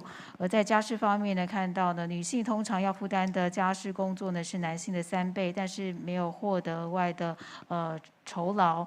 还有迫迁的问题，这个在我们这个委员会呢是2大议题当中的其中一个重点议题。那迫迁指的就是说呢，有些人必须要非自愿的离开自己的家园，可能是因为各式各样的原因，比如说没有办法支付一点费用等等啊，就受到了驱离，必须要迫迁。但是在公约之下呢，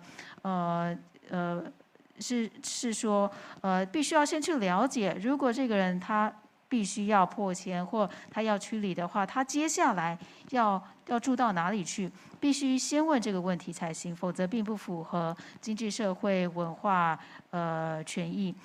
不能说就让一个人流落街头而没有提供给任何的协助，因为他可能没有办法支付一些费用，因为一些政策的关系，他就此必须要流落街头。在经社文公约下面之下，不可有这样的做法。Under the right to health in Article 12 of the Social Covenant,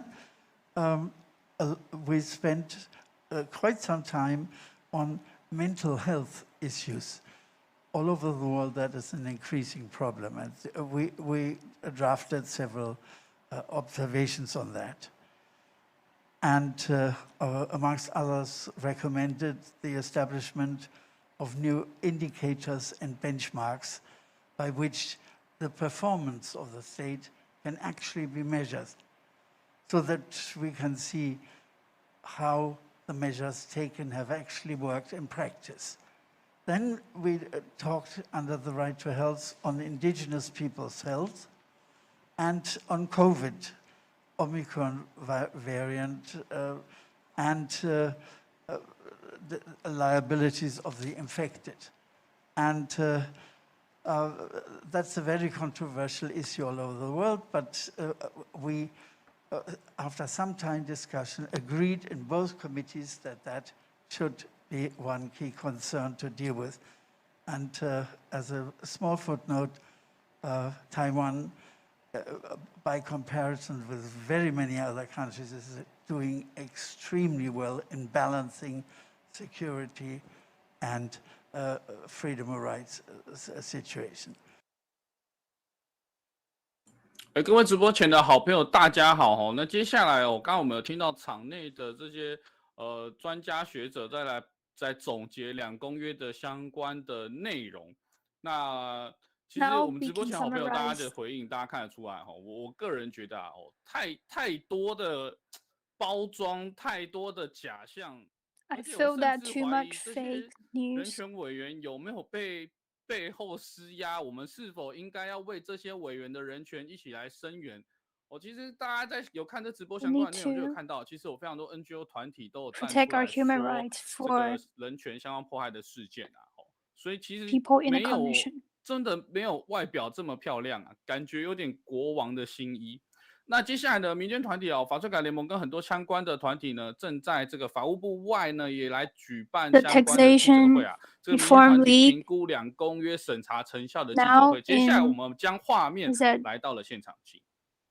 Now let's see. 所以的话，今天不会有这么多的民间团体共同走上街头来为人权而发声。我们每4年办一次的人权2公约国际审查会议，当审查委员做出了结论性的意见以及建议报告书，我们政府到底有没有去审视台湾人权的现况，做出具体的作为以及改变？他们对于人民以及审查委员的承诺做到了多少？而台湾百姓真实所遭受到的迫害以及现况的真相到底又是什么？所以今天透过这场记者会，就是来揭发政府官员谎话连篇背后的真相。那真相是，这12年来，台湾人权没有进步，人权遭受破坏的案例一年比一年升高。政府利用国税局未经查证的违法税单，联合执行署的强制执行、强行拍卖，来迫害人权2公约所保障人民的生存权、财产权、居住权，甚至是信仰、言论以及宗教思想的自由。而被我们法学专家学者列为法税228的太极门案件，3度送交了联合国的人权理事会，也被我们监察院列为第3次，也被我们监察院列为重大人权保障案件的太极门案件，却迟迟延续了26年，仍然没有解决。从最一开始，1996年的政治整肃迫害，因为侯宽仁检察官的一张自始造假的违法起诉书，用假证人、假证据，违反国际人权2公约所保障人民平等不受歧视的权利，迫害太极门师徒上万人的团体，而至今延续26年仍然没有解决。而台湾在这10几20年来，又有多少的税灾户、人权遭受迫害的人民，他们的苦痛没办法伸张出来，所以今天站上街头，是为了所有台湾遭受到人权迫害的百姓而发声。因为今天我们不勇敢的站上街头，我们所有台湾的老百姓都有可能成为下一个受害者。我们不希望让我们深爱的土地，让我们美丽的台湾，变成像太极门一样，太极门师徒上万人遭受迫害，修行道场预定变成废墟一样的惨况。所以我们今天召开这场国际型的记者会，让所有全台湾的好朋友以及国际间的好朋友一起来关注今天在我们法务部里面召开的台湾人权2公约第3次的国家报告审查会议，让所有的人民用雪亮的眼睛来监督我们的政府是如何在面对我们的审查委员提出来的结论性报告与建议。那今天现场也来了非常多的专家学者，连同线上国际间的好朋友们，都在关注台湾的重大人权，台湾的国际人权2公约到底有没有真正的去落实，有没有真正的保障人民的权益。那接下来我们也邀请到我们信捷地政士记账室联合事务所的负责人蔡维杰负责人来到现场，为我们台湾百姓的人权而发声。So now we welcome Mr. Tai Wei-jie to voice out for this press conference. 各位在场的所有好朋友，大家好！好，辛苦的警察朋友们，你们也好。好，但是看到你们举的警告牌，很好害怕，因为我们的人权觉得有受到很大的限缩，尤其 because our human rights are very limited. 法务部是我们执行司法单位一个很重要的地方，但是 The Ministry of Finance is a place that is very important for us to implement the law. 司法跟税法可能造成人民百姓受到最严重受害的地方。以太极门的案例来说， The judicial and tax are the 2 places that will cause people most damage, such as the Tai Ji Men case. Up till now, the Tai Ji Men land was already auctioned off illegally. 那么应该，反正人死不能复生，土地已经被国家征收了。 The land is already auctioned off. 但是 It cannot return. 太极门所有的师兄姐们，还有支持太极门的所有的好朋 However, 友， all the brothers and sisters from Tai Ji Men and all the supportive volunteers 公理正义示威，就好像太极门 are still very supportive. 这个太极图一样，要是非黑白，正义必须要非常的 Just as the 明白。 image, 虽 the 然 right and 土地 wrong 被拍卖 should be 了 very clear. 但是公理 However, 正义仍旧必须要追求。 the justice is still need to be implemented. 虽然自身受到非常大的苦难，但是以自身所受的苦难，必须要 Even though Tai Ji Men's 将这个 弟子 苦难 suffered a lot from the Tai Ji Men 正义 case, 所以才有 they still use what they have gone 因 through. 为以自身 behalf of Taiwanese people to get rid of taxation system's problem.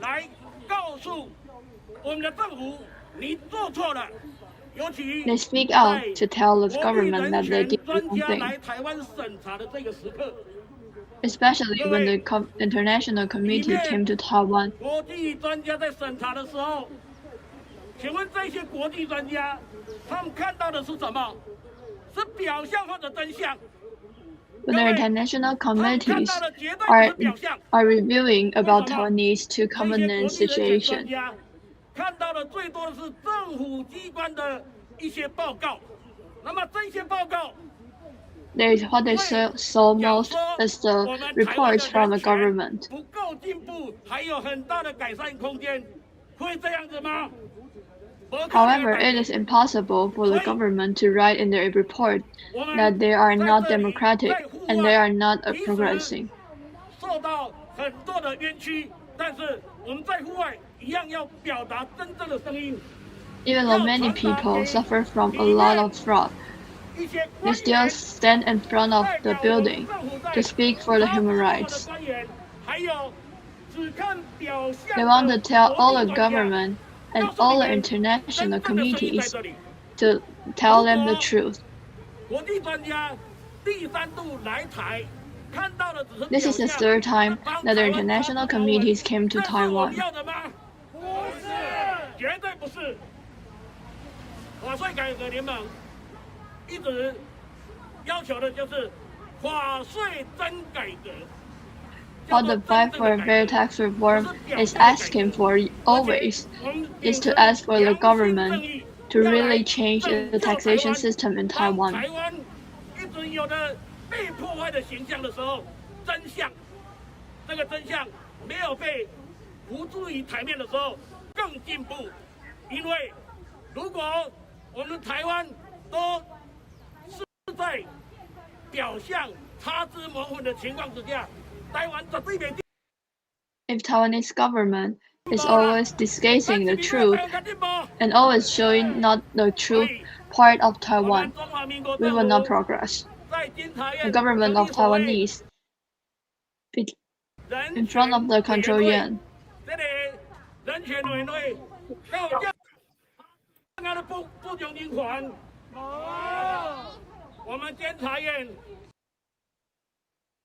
伟大的陈菊院长，您是一个 Miss Chen from the control yuan.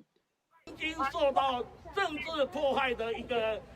You used to be abused by the politically abusion. 人权斗士在经过那么多年的吃香喝辣之后，好像忘记了初衷。After years of good lives, you seem to forget about what you have went through in the White Terror period. 这个被迫害者反而变成。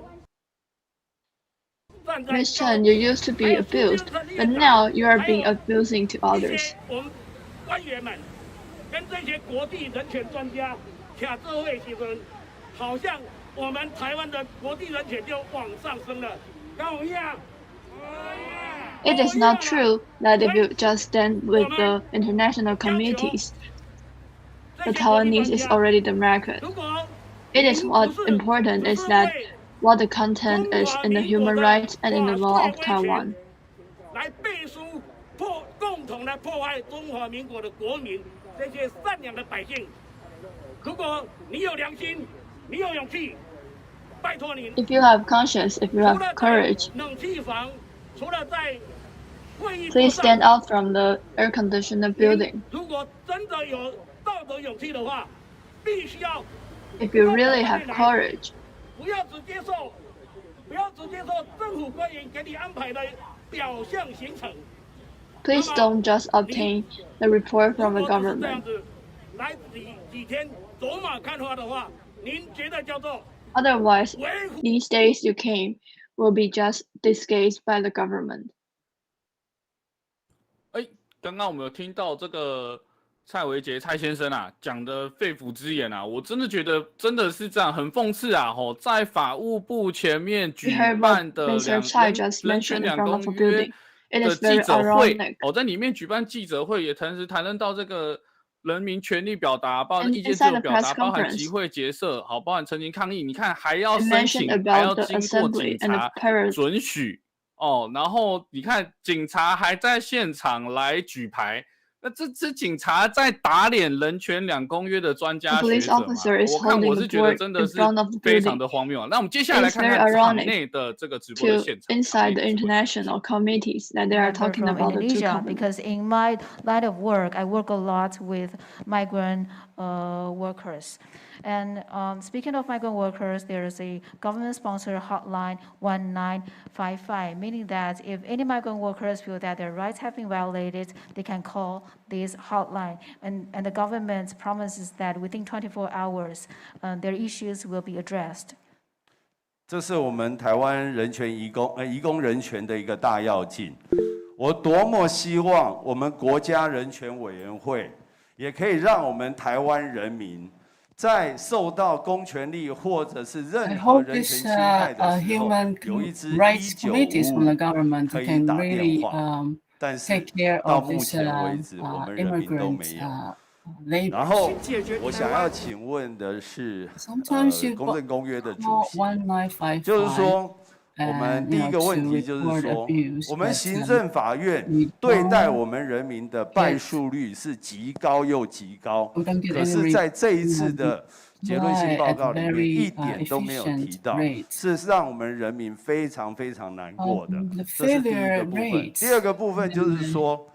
今天我接到一份非常让我难过的讯息，就是我们因为后面很多人要问哦，你是不是先提这个问题就好，有机会再提，否则的话I'm going to interrupt you now because we have lots of people. 就先回答你先翻译一下，其他时间要留给其他人。 Can you just leave this I mentioned 1955. I think that's a big step forward for migrant workers' rights. And I really hope that NHRC will have a similar hotline so that regular people can also make the call whenever they feel their rights have been violated. But sadly, so far, there isn't such a hotline for the general population. So I think my question for the chair of ICCPR committee to Professor Novak is that we learned from the information that when there are cases between the administrative courts and the people, people lose in most of the cases. However, that fact is not mentioned at all in the concluding observations and recommendations. 好，那是不是先请坐，让他先回答？那关于那个国家人权委员会是不是应该有一支1955哈？这个现在这个场合我们台上面大概不便回答，这个再留给今天2位委员来回去做参考，那回去反映了哈。那关于行政法院的这个判决的这个败诉率就人民胜诉败诉率高，为什么没有在这一次的公约里面呈现？您刚才是希望是 Novak 主席来回答是吧？好，来请 Professor Novak, please. Usually, if persons who allege to be a victim of a human rights violation, they have to go through all the domestic remedies, and if they exhaust domestic remedies, and if the government has accepted an international individual application, then you can go to the Human Rights Committee, for instance, of the United Nations, or any other treaty body, and in regions like Europe to the European Court of Human Rights or the Inter-American Court. Unfortunately, since Taiwan is not a member of the United Nations, these possibilities are not available to citizens of Taiwan who would like to test judgments by the highest administrative or other courts before an international body. So we do have this review mechanism that relates to the state reporting only. We are not empowered and we would also not be in a position to really deal with individual complaints that are brought by Taiwanese citizens, but if there's a certain pattern that the courts decide, which is in our opinion not in conformity with either of the two covenants, then we will raise this in the next periodic report in our next review meetings.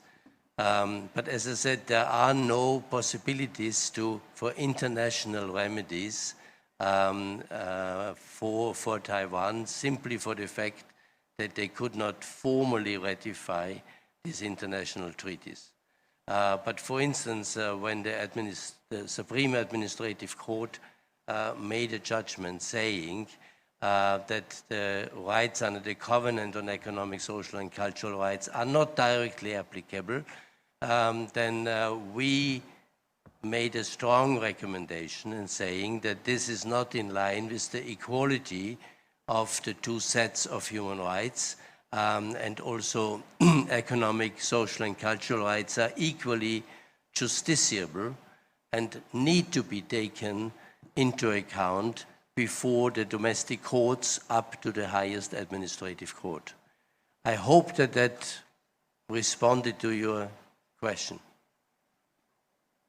我来回应一下，这个通常如果有人声称其人权受到侵犯的话，而且穷尽了在国内所有救济途径的话呢，而该国又接受人民向国际的途径寻求救济的话，那么这个人呢，他可以去寻求联合国的人权相关机制，或者是欧洲人权法院，或是美洲人权法院等等这些区域性的人权法院。那只是很遗憾的，因为台湾不是联合国的会员的话呢，这些做法目前没有办法由台湾人所用。那针对比如说最高行政法院做出的这个跟人民之间的这个判决，这胜诉率跟败诉率这个问题，那在国家报告的这个审查的机制之下呢，我们是没有权利去接受台湾人民的个人申诉案。然而如果有一些案子呢，它是有一个模式一而再再而三的发现了，在我们眼中呢，发觉法院的这个做法呢，并不符合两公约的做法的话，那在下一次的国家报告审查的时候呢，我们就会这个再提出来。那刚刚提到了一些国际的救济办法没有办法由台湾人所用，那纯粹就是因为呢，台湾没有办法去正式的去批准这些国际上面的公约。那今天假设状况是呢，最高行政法院当中呢的这个判决表示说，金圣文公约呢没有办法直接适用的话，那在我们所提的建议当中呢，就会强烈的表示这个并不符合人权的国际规范，因为所有的人权呢都应该要有可诉性，诉就是这个诉讼的诉。所以如果是对于最高行政法院跟人民之间有一些这样子的这个争议的话呢，应该是要能够带到另外一个法院上面来处理的。好，等一下哈，那个因为前面这一轮有这两位举手，这个时间原因可能要割爱了哈，对不起哈。那这两位等一下哈，刚刚这个女士跟先生大概是同一时间举手，你们可以协调一位来发言，你可以让给他哈。那时间已经超过了，对不起，没办法再受理其他的问题了哈。对，没问题，您可以发言。我意思说，后面的朋友要再询问的话，我可能就比较不好意思了。好，来请。A group of expert of FORB scholars, they have closely followed up the 3 days review meeting, and they also already read the concluding report, and they were kind of surprised that FORB issues is not mentioned. And FORB, I think maybe freedom of religions and belief, because in Taiwan, spiritual minorities, some of them continue to suffer the discrimination, and they cannot enjoy the freedom of belief like other groups. So we are calling upon the attention and support from scholars from you, and maybe this issue can be highlighted and be studied for the next review meeting. And we also call upon your support to help us to end this discrimination. Thank you. 这边提到说，有一些国外的FORB，也就是宗教自由与信仰自由的这个专家们呢，也有聆听了这3天的国际审查会议。那也很讶异说，这个结论性的意见里面呢，可能没有提到跟宗教自由相关的议题，因为在台湾呢，有些宗教呢是受到歧视的，没有办法跟其他人一样享有平等的对待。所以我们期待委员未来可以就这方面的提出意见。期待各位委员的支持，能够去终止这样子对宗教的歧视。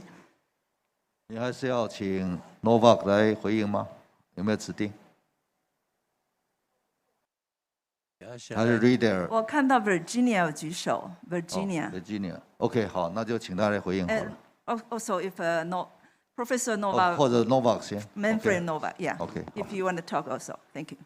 Yeah, we discussed the question of freedom of religion, freedom of conscience, also freedom of expression, freedom of association, etc. at length in our deliberations.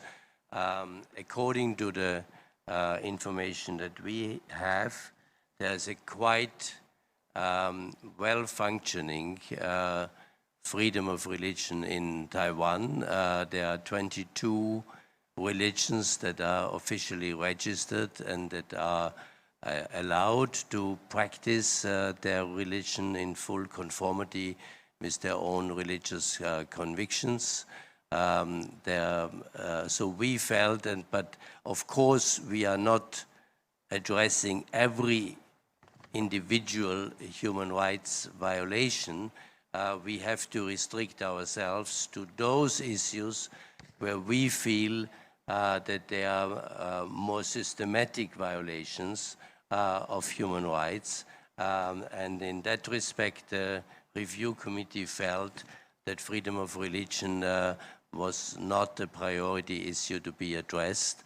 Also on the basis that we have not really received very convincing, far-reaching cases where you can say clearly that people were actually denied their right to practice their own religion by the authorities of the Taiwanese government.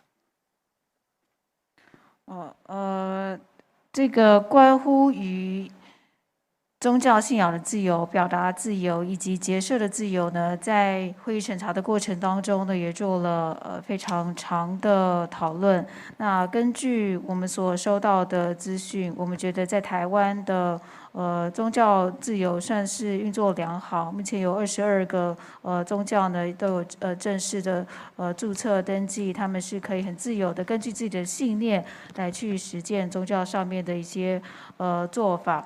但是当然我们没有办法去处理每一个的人权侵犯案件，所以我们是比较把焦点放在属于系统化的人权侵害这样子的议题上。所以相较之下，在宗教自由这边就比较没有看到它的优先性所在。那可能也是因为我们没有收到足够有说服性的这些资讯或者是案例，让我们认为说台湾人由于政府的这个关系呢，没有办法有权利去实践其宗教。因为这个方面呢，我们没有收到那么多有说服性的案例跟资讯。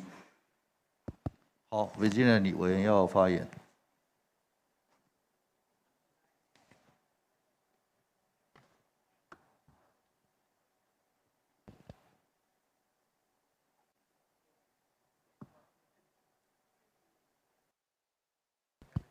There.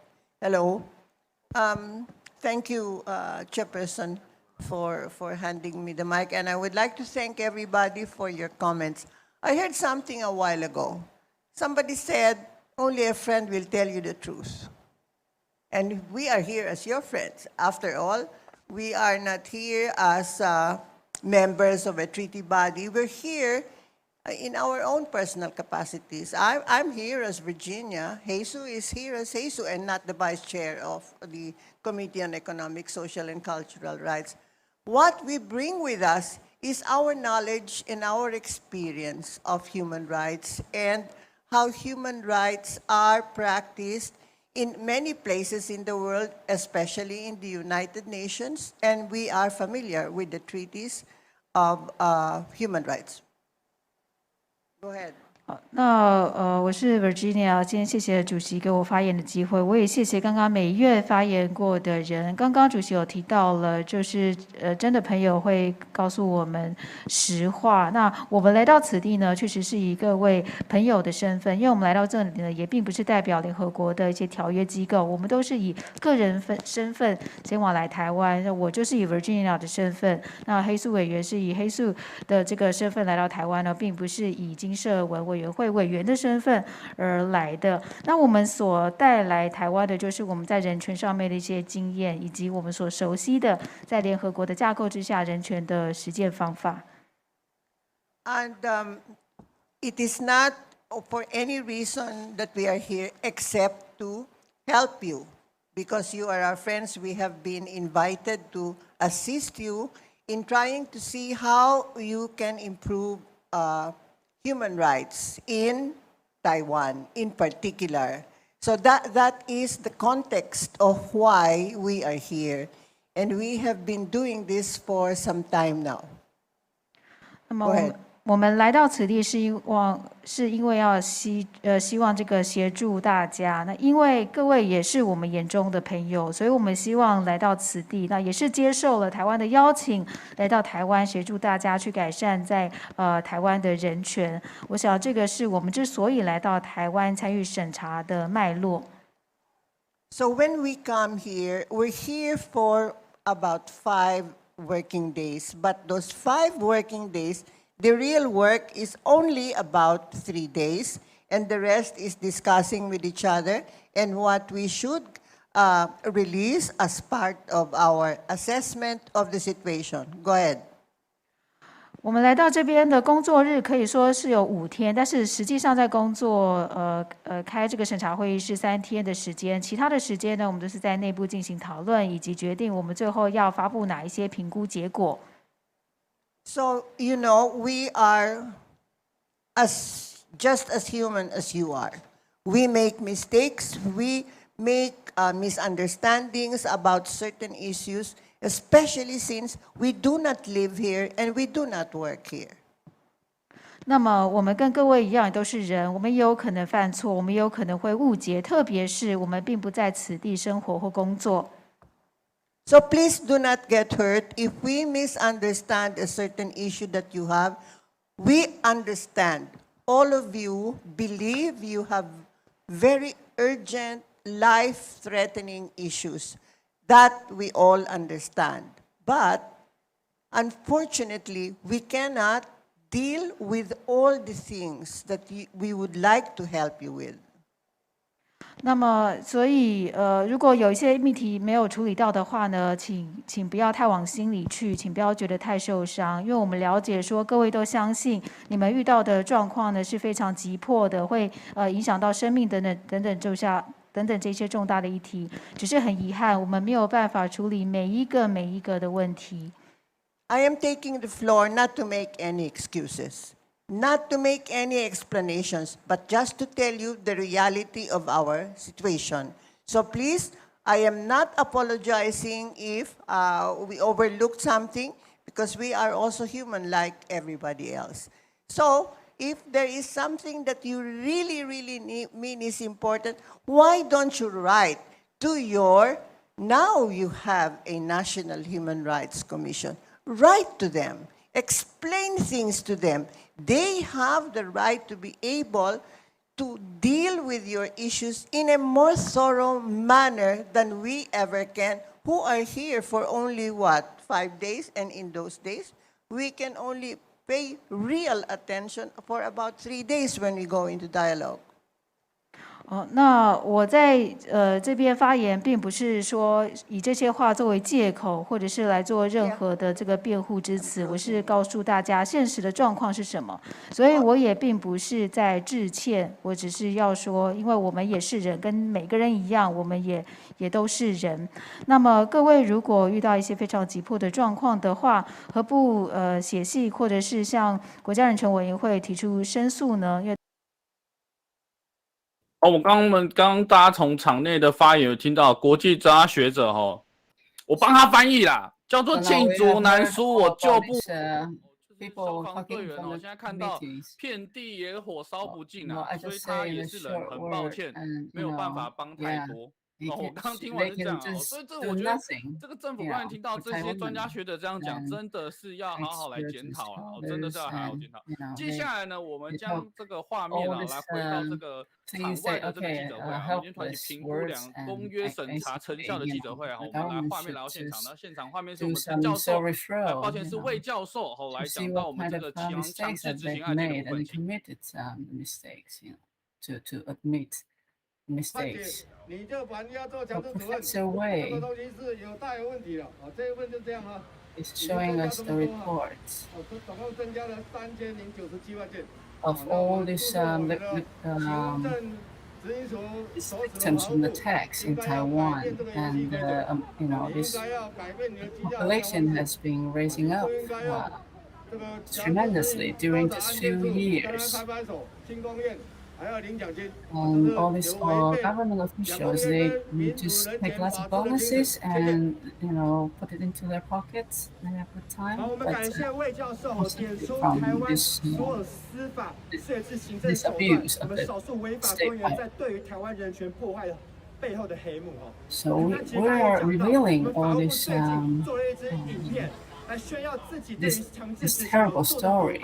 Terrible truths basically made by the official environment. And lots of innocent people, they suffer from this abuse of the power from this officials. And they lose their family and they lose their property. We're talking about these two governments, and they're supposed to protect people, protect human rights, but they can do nothing. And this vice director from this Ministry of Justice, he really made a big mistake, and he's abusing his power. And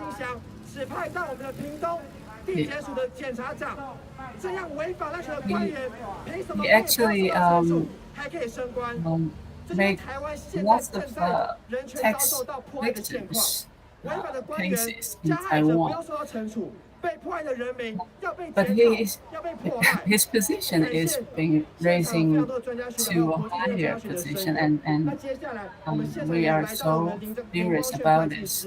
Government officials, it seems like if they make mistakes and even commit crime, and they are not punished, but instead they get a raise from their position.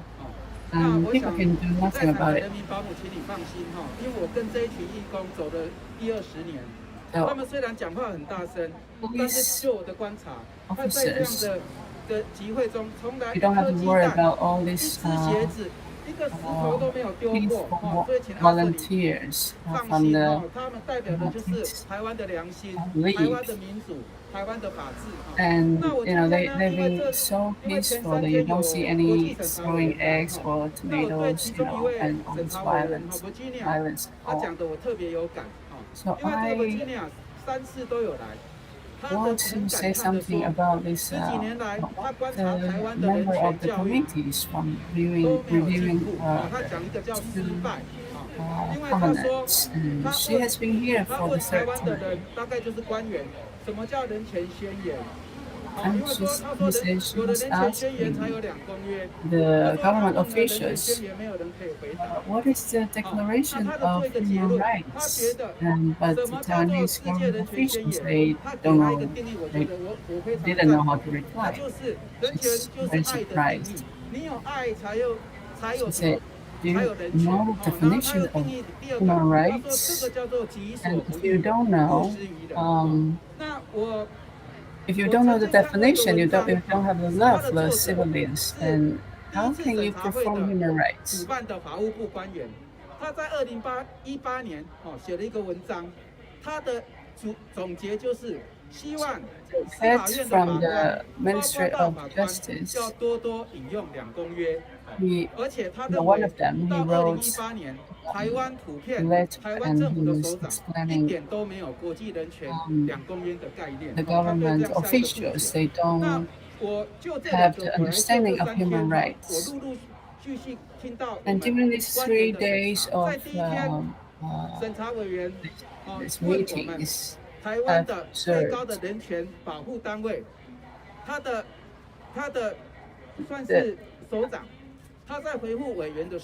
you can say the highest head from the judicial organization from the government, he doesn't know how to answer the questions regarding human rights. It seems like like a student, you've been preparing, you're supposed to prepare for the test for 4 years already, but you don't know the answer of the exam. And we have high expectations from as highest head of the judicial organization, the government. But it seems like you don't perform your duty, so we're very disappointed. 竟然回答说我的大法官在75年释宪是怎么样？我最高法院下的判决是怎么样？他完全没有针对委员讲的，你到底有没有遵照2公约？ When these members of the committee she was asking these questions regarding the Declaration of Human Rights, but this representative from the judicial organization, he was replying a certain case. We have the right judgment for it, but that is actually not the answer to the question at all. 内政部他回答 Virginia 的回答的时候，他讲了很多我们做的人权教育，结果一位审查委员说。 我都不知道你们有做那么多，因为在你们的国家人权报告都没有。那我在想，到底是你没有信心提，没有成效， doesn't know how to explain about the education of human rights, which is implemented in the school education system. And I feel it's ridiculous. It's very ironic. These people, the heads from the government, and they don't know anything about human rights. 举到警察我相信。 绝大多数的警察就是我们从小的警察贝贝，他充满了，他给我们从小长大，充满了一个很温暖的，他是我们的保姆。但是呢，我们觉得一颗屎可以破坏一锅粥，但是我们现在发现，在警察里面，他有2颗屎、3颗屎，虽然还是少，但是这一锅粥已经被搞坏了。 They ruin the image which has been built by the police officers. And I want to talk about a case which happens last year.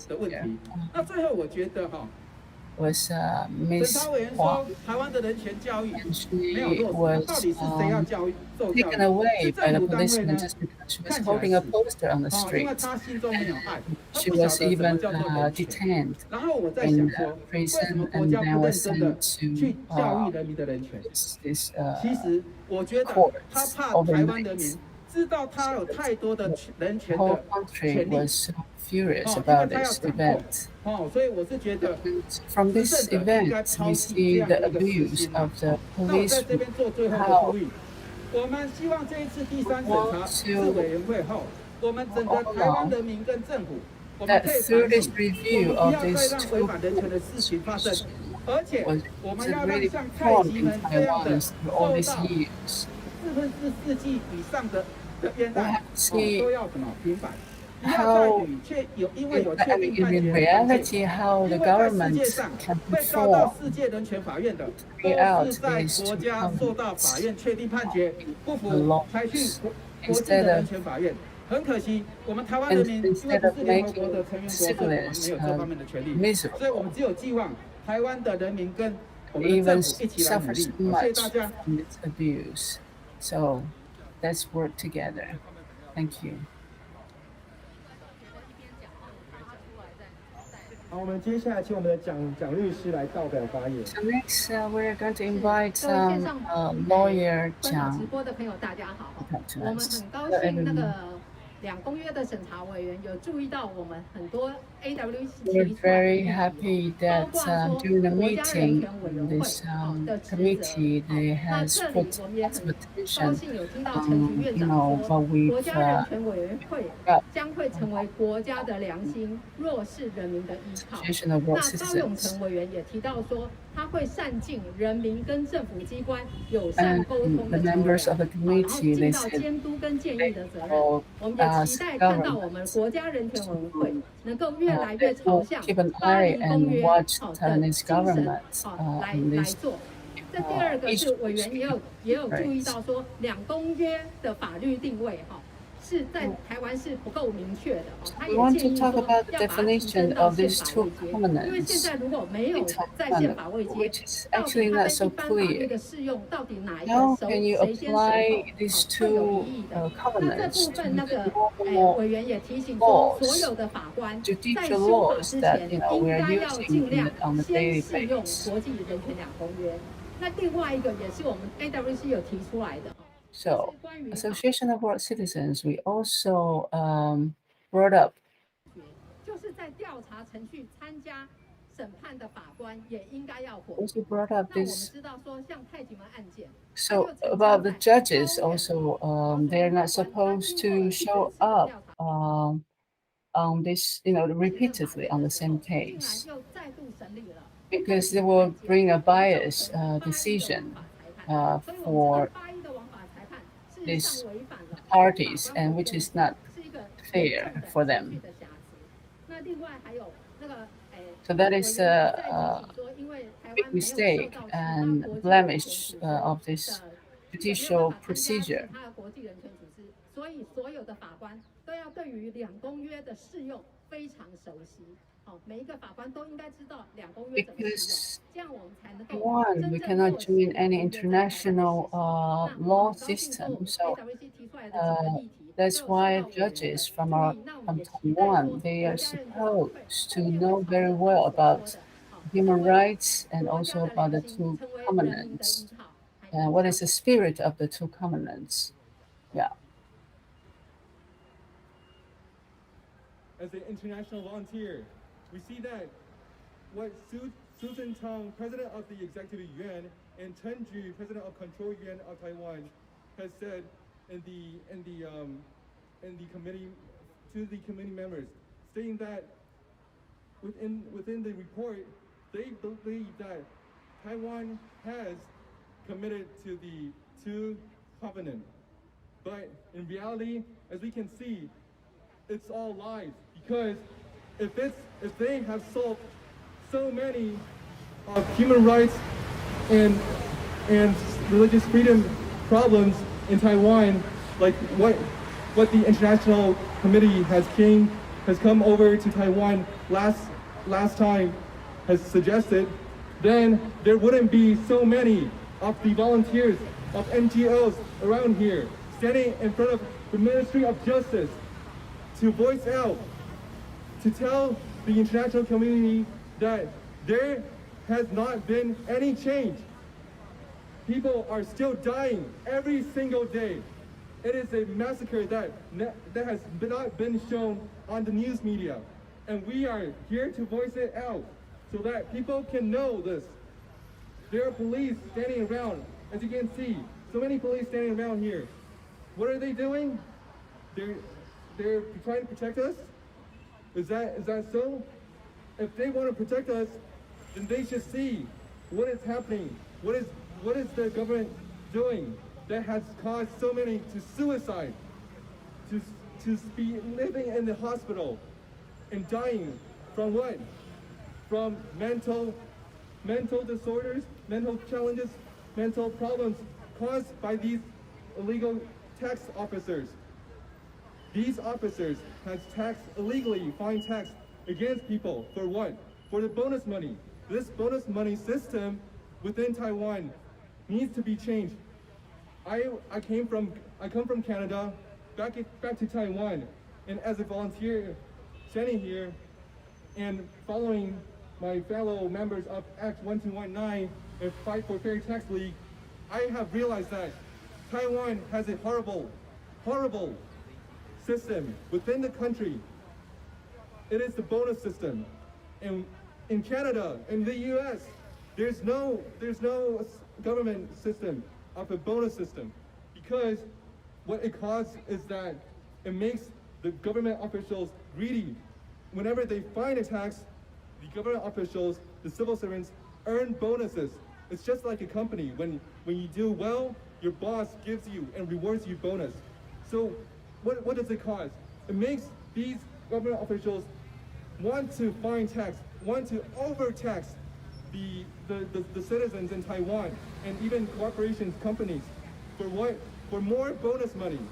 So there was a case called Chen Qingxu, Mr. Chen's case, where even the government went to a degree of fabricating evidence against Mr. Chen so that they can force Mr. Chen to pay more tax, find more illegal bills to the government.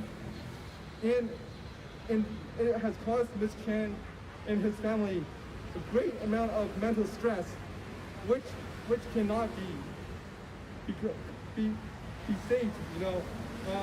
And also, as we all know, there is a key case called the Tai Ji Men case, which has been battling for many years, even with the committee, international committee coming over here already the third time, it has not been solved.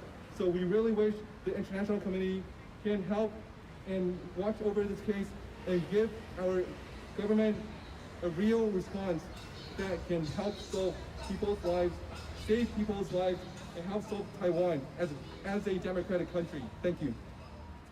好，感谢我们的国际青年志工。那也请我们现场所有的志工，我们安静的将我们的字牌取向我们的法务部。我们的审查委员即将要离开，我们就安静的将我们的字牌面向前面。Posters to all the committees who are coming out of the building.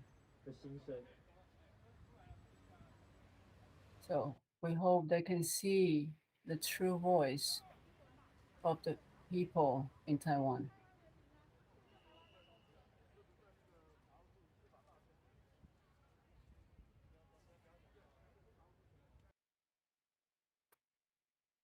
好，那我们今天刚好从大家的这个现场画面有看到，这个国际专家学者委员已经准备离开 So 法 from 务 what 部 we're 的记者 seeing 会现场 today, 了。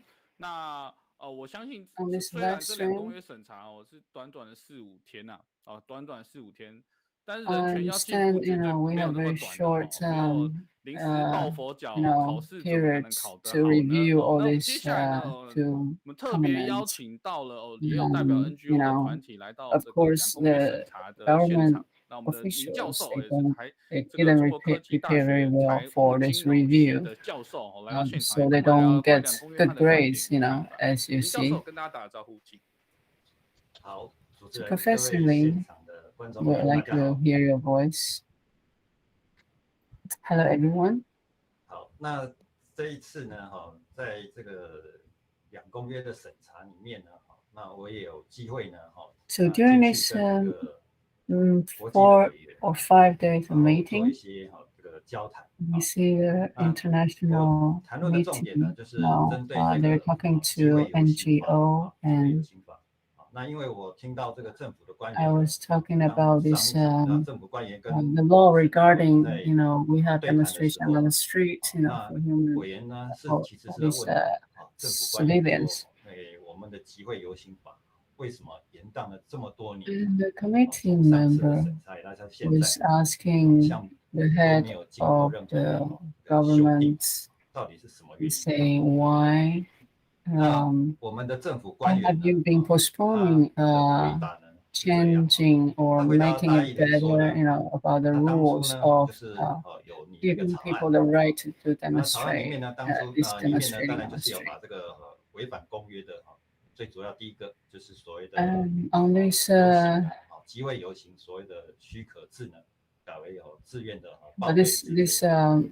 permission for the people's gathering, there are certain procedures.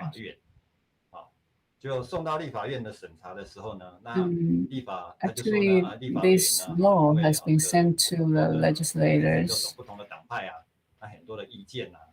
and there are different parties among these legislators.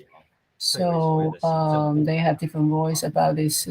你教授，这个我好奇问一下，现阶段立委不是这个民进党的立委其实已经过半了嘛，对吧？然后再来，我好奇问一个，我印象中没记错的话，这个关于这警察职权刑事法，不是集邮法，抱歉，集邮法相关的部分，过去在民进党在野的时候，对于这条法非常不爽啊，就说这个根本就是破坏人权嘛，体制言论自由啊，当时那如今这个绝对多数的执政下，然后在面对两公约这样审查的时候，说这个其他党配合，这个我听起来我觉得好像有点，我可能没有了解这么多啦，你教授你可以跟我们说明一下吗？ leading the government. They were protesting to Kuomintang.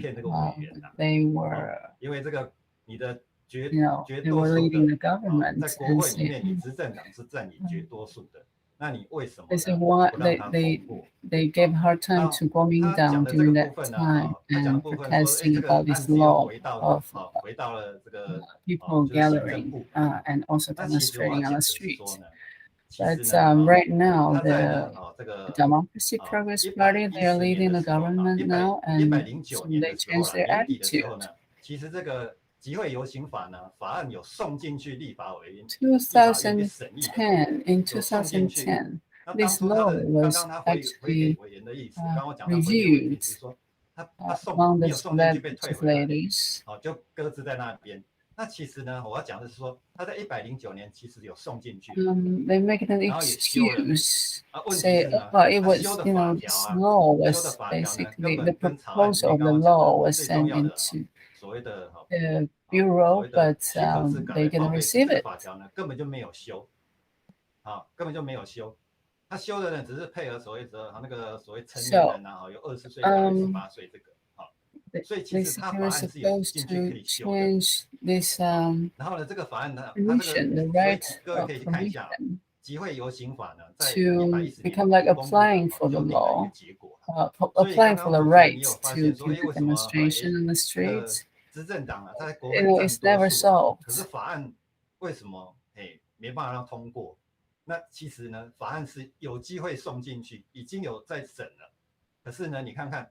Actually, the law case was already reviewed. They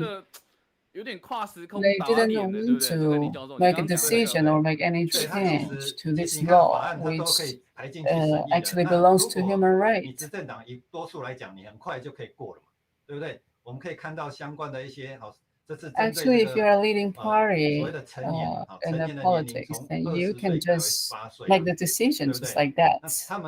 You can change it yourself. If anything is, is for their benefit, they will just let it. They will just allow it to pass, to happen.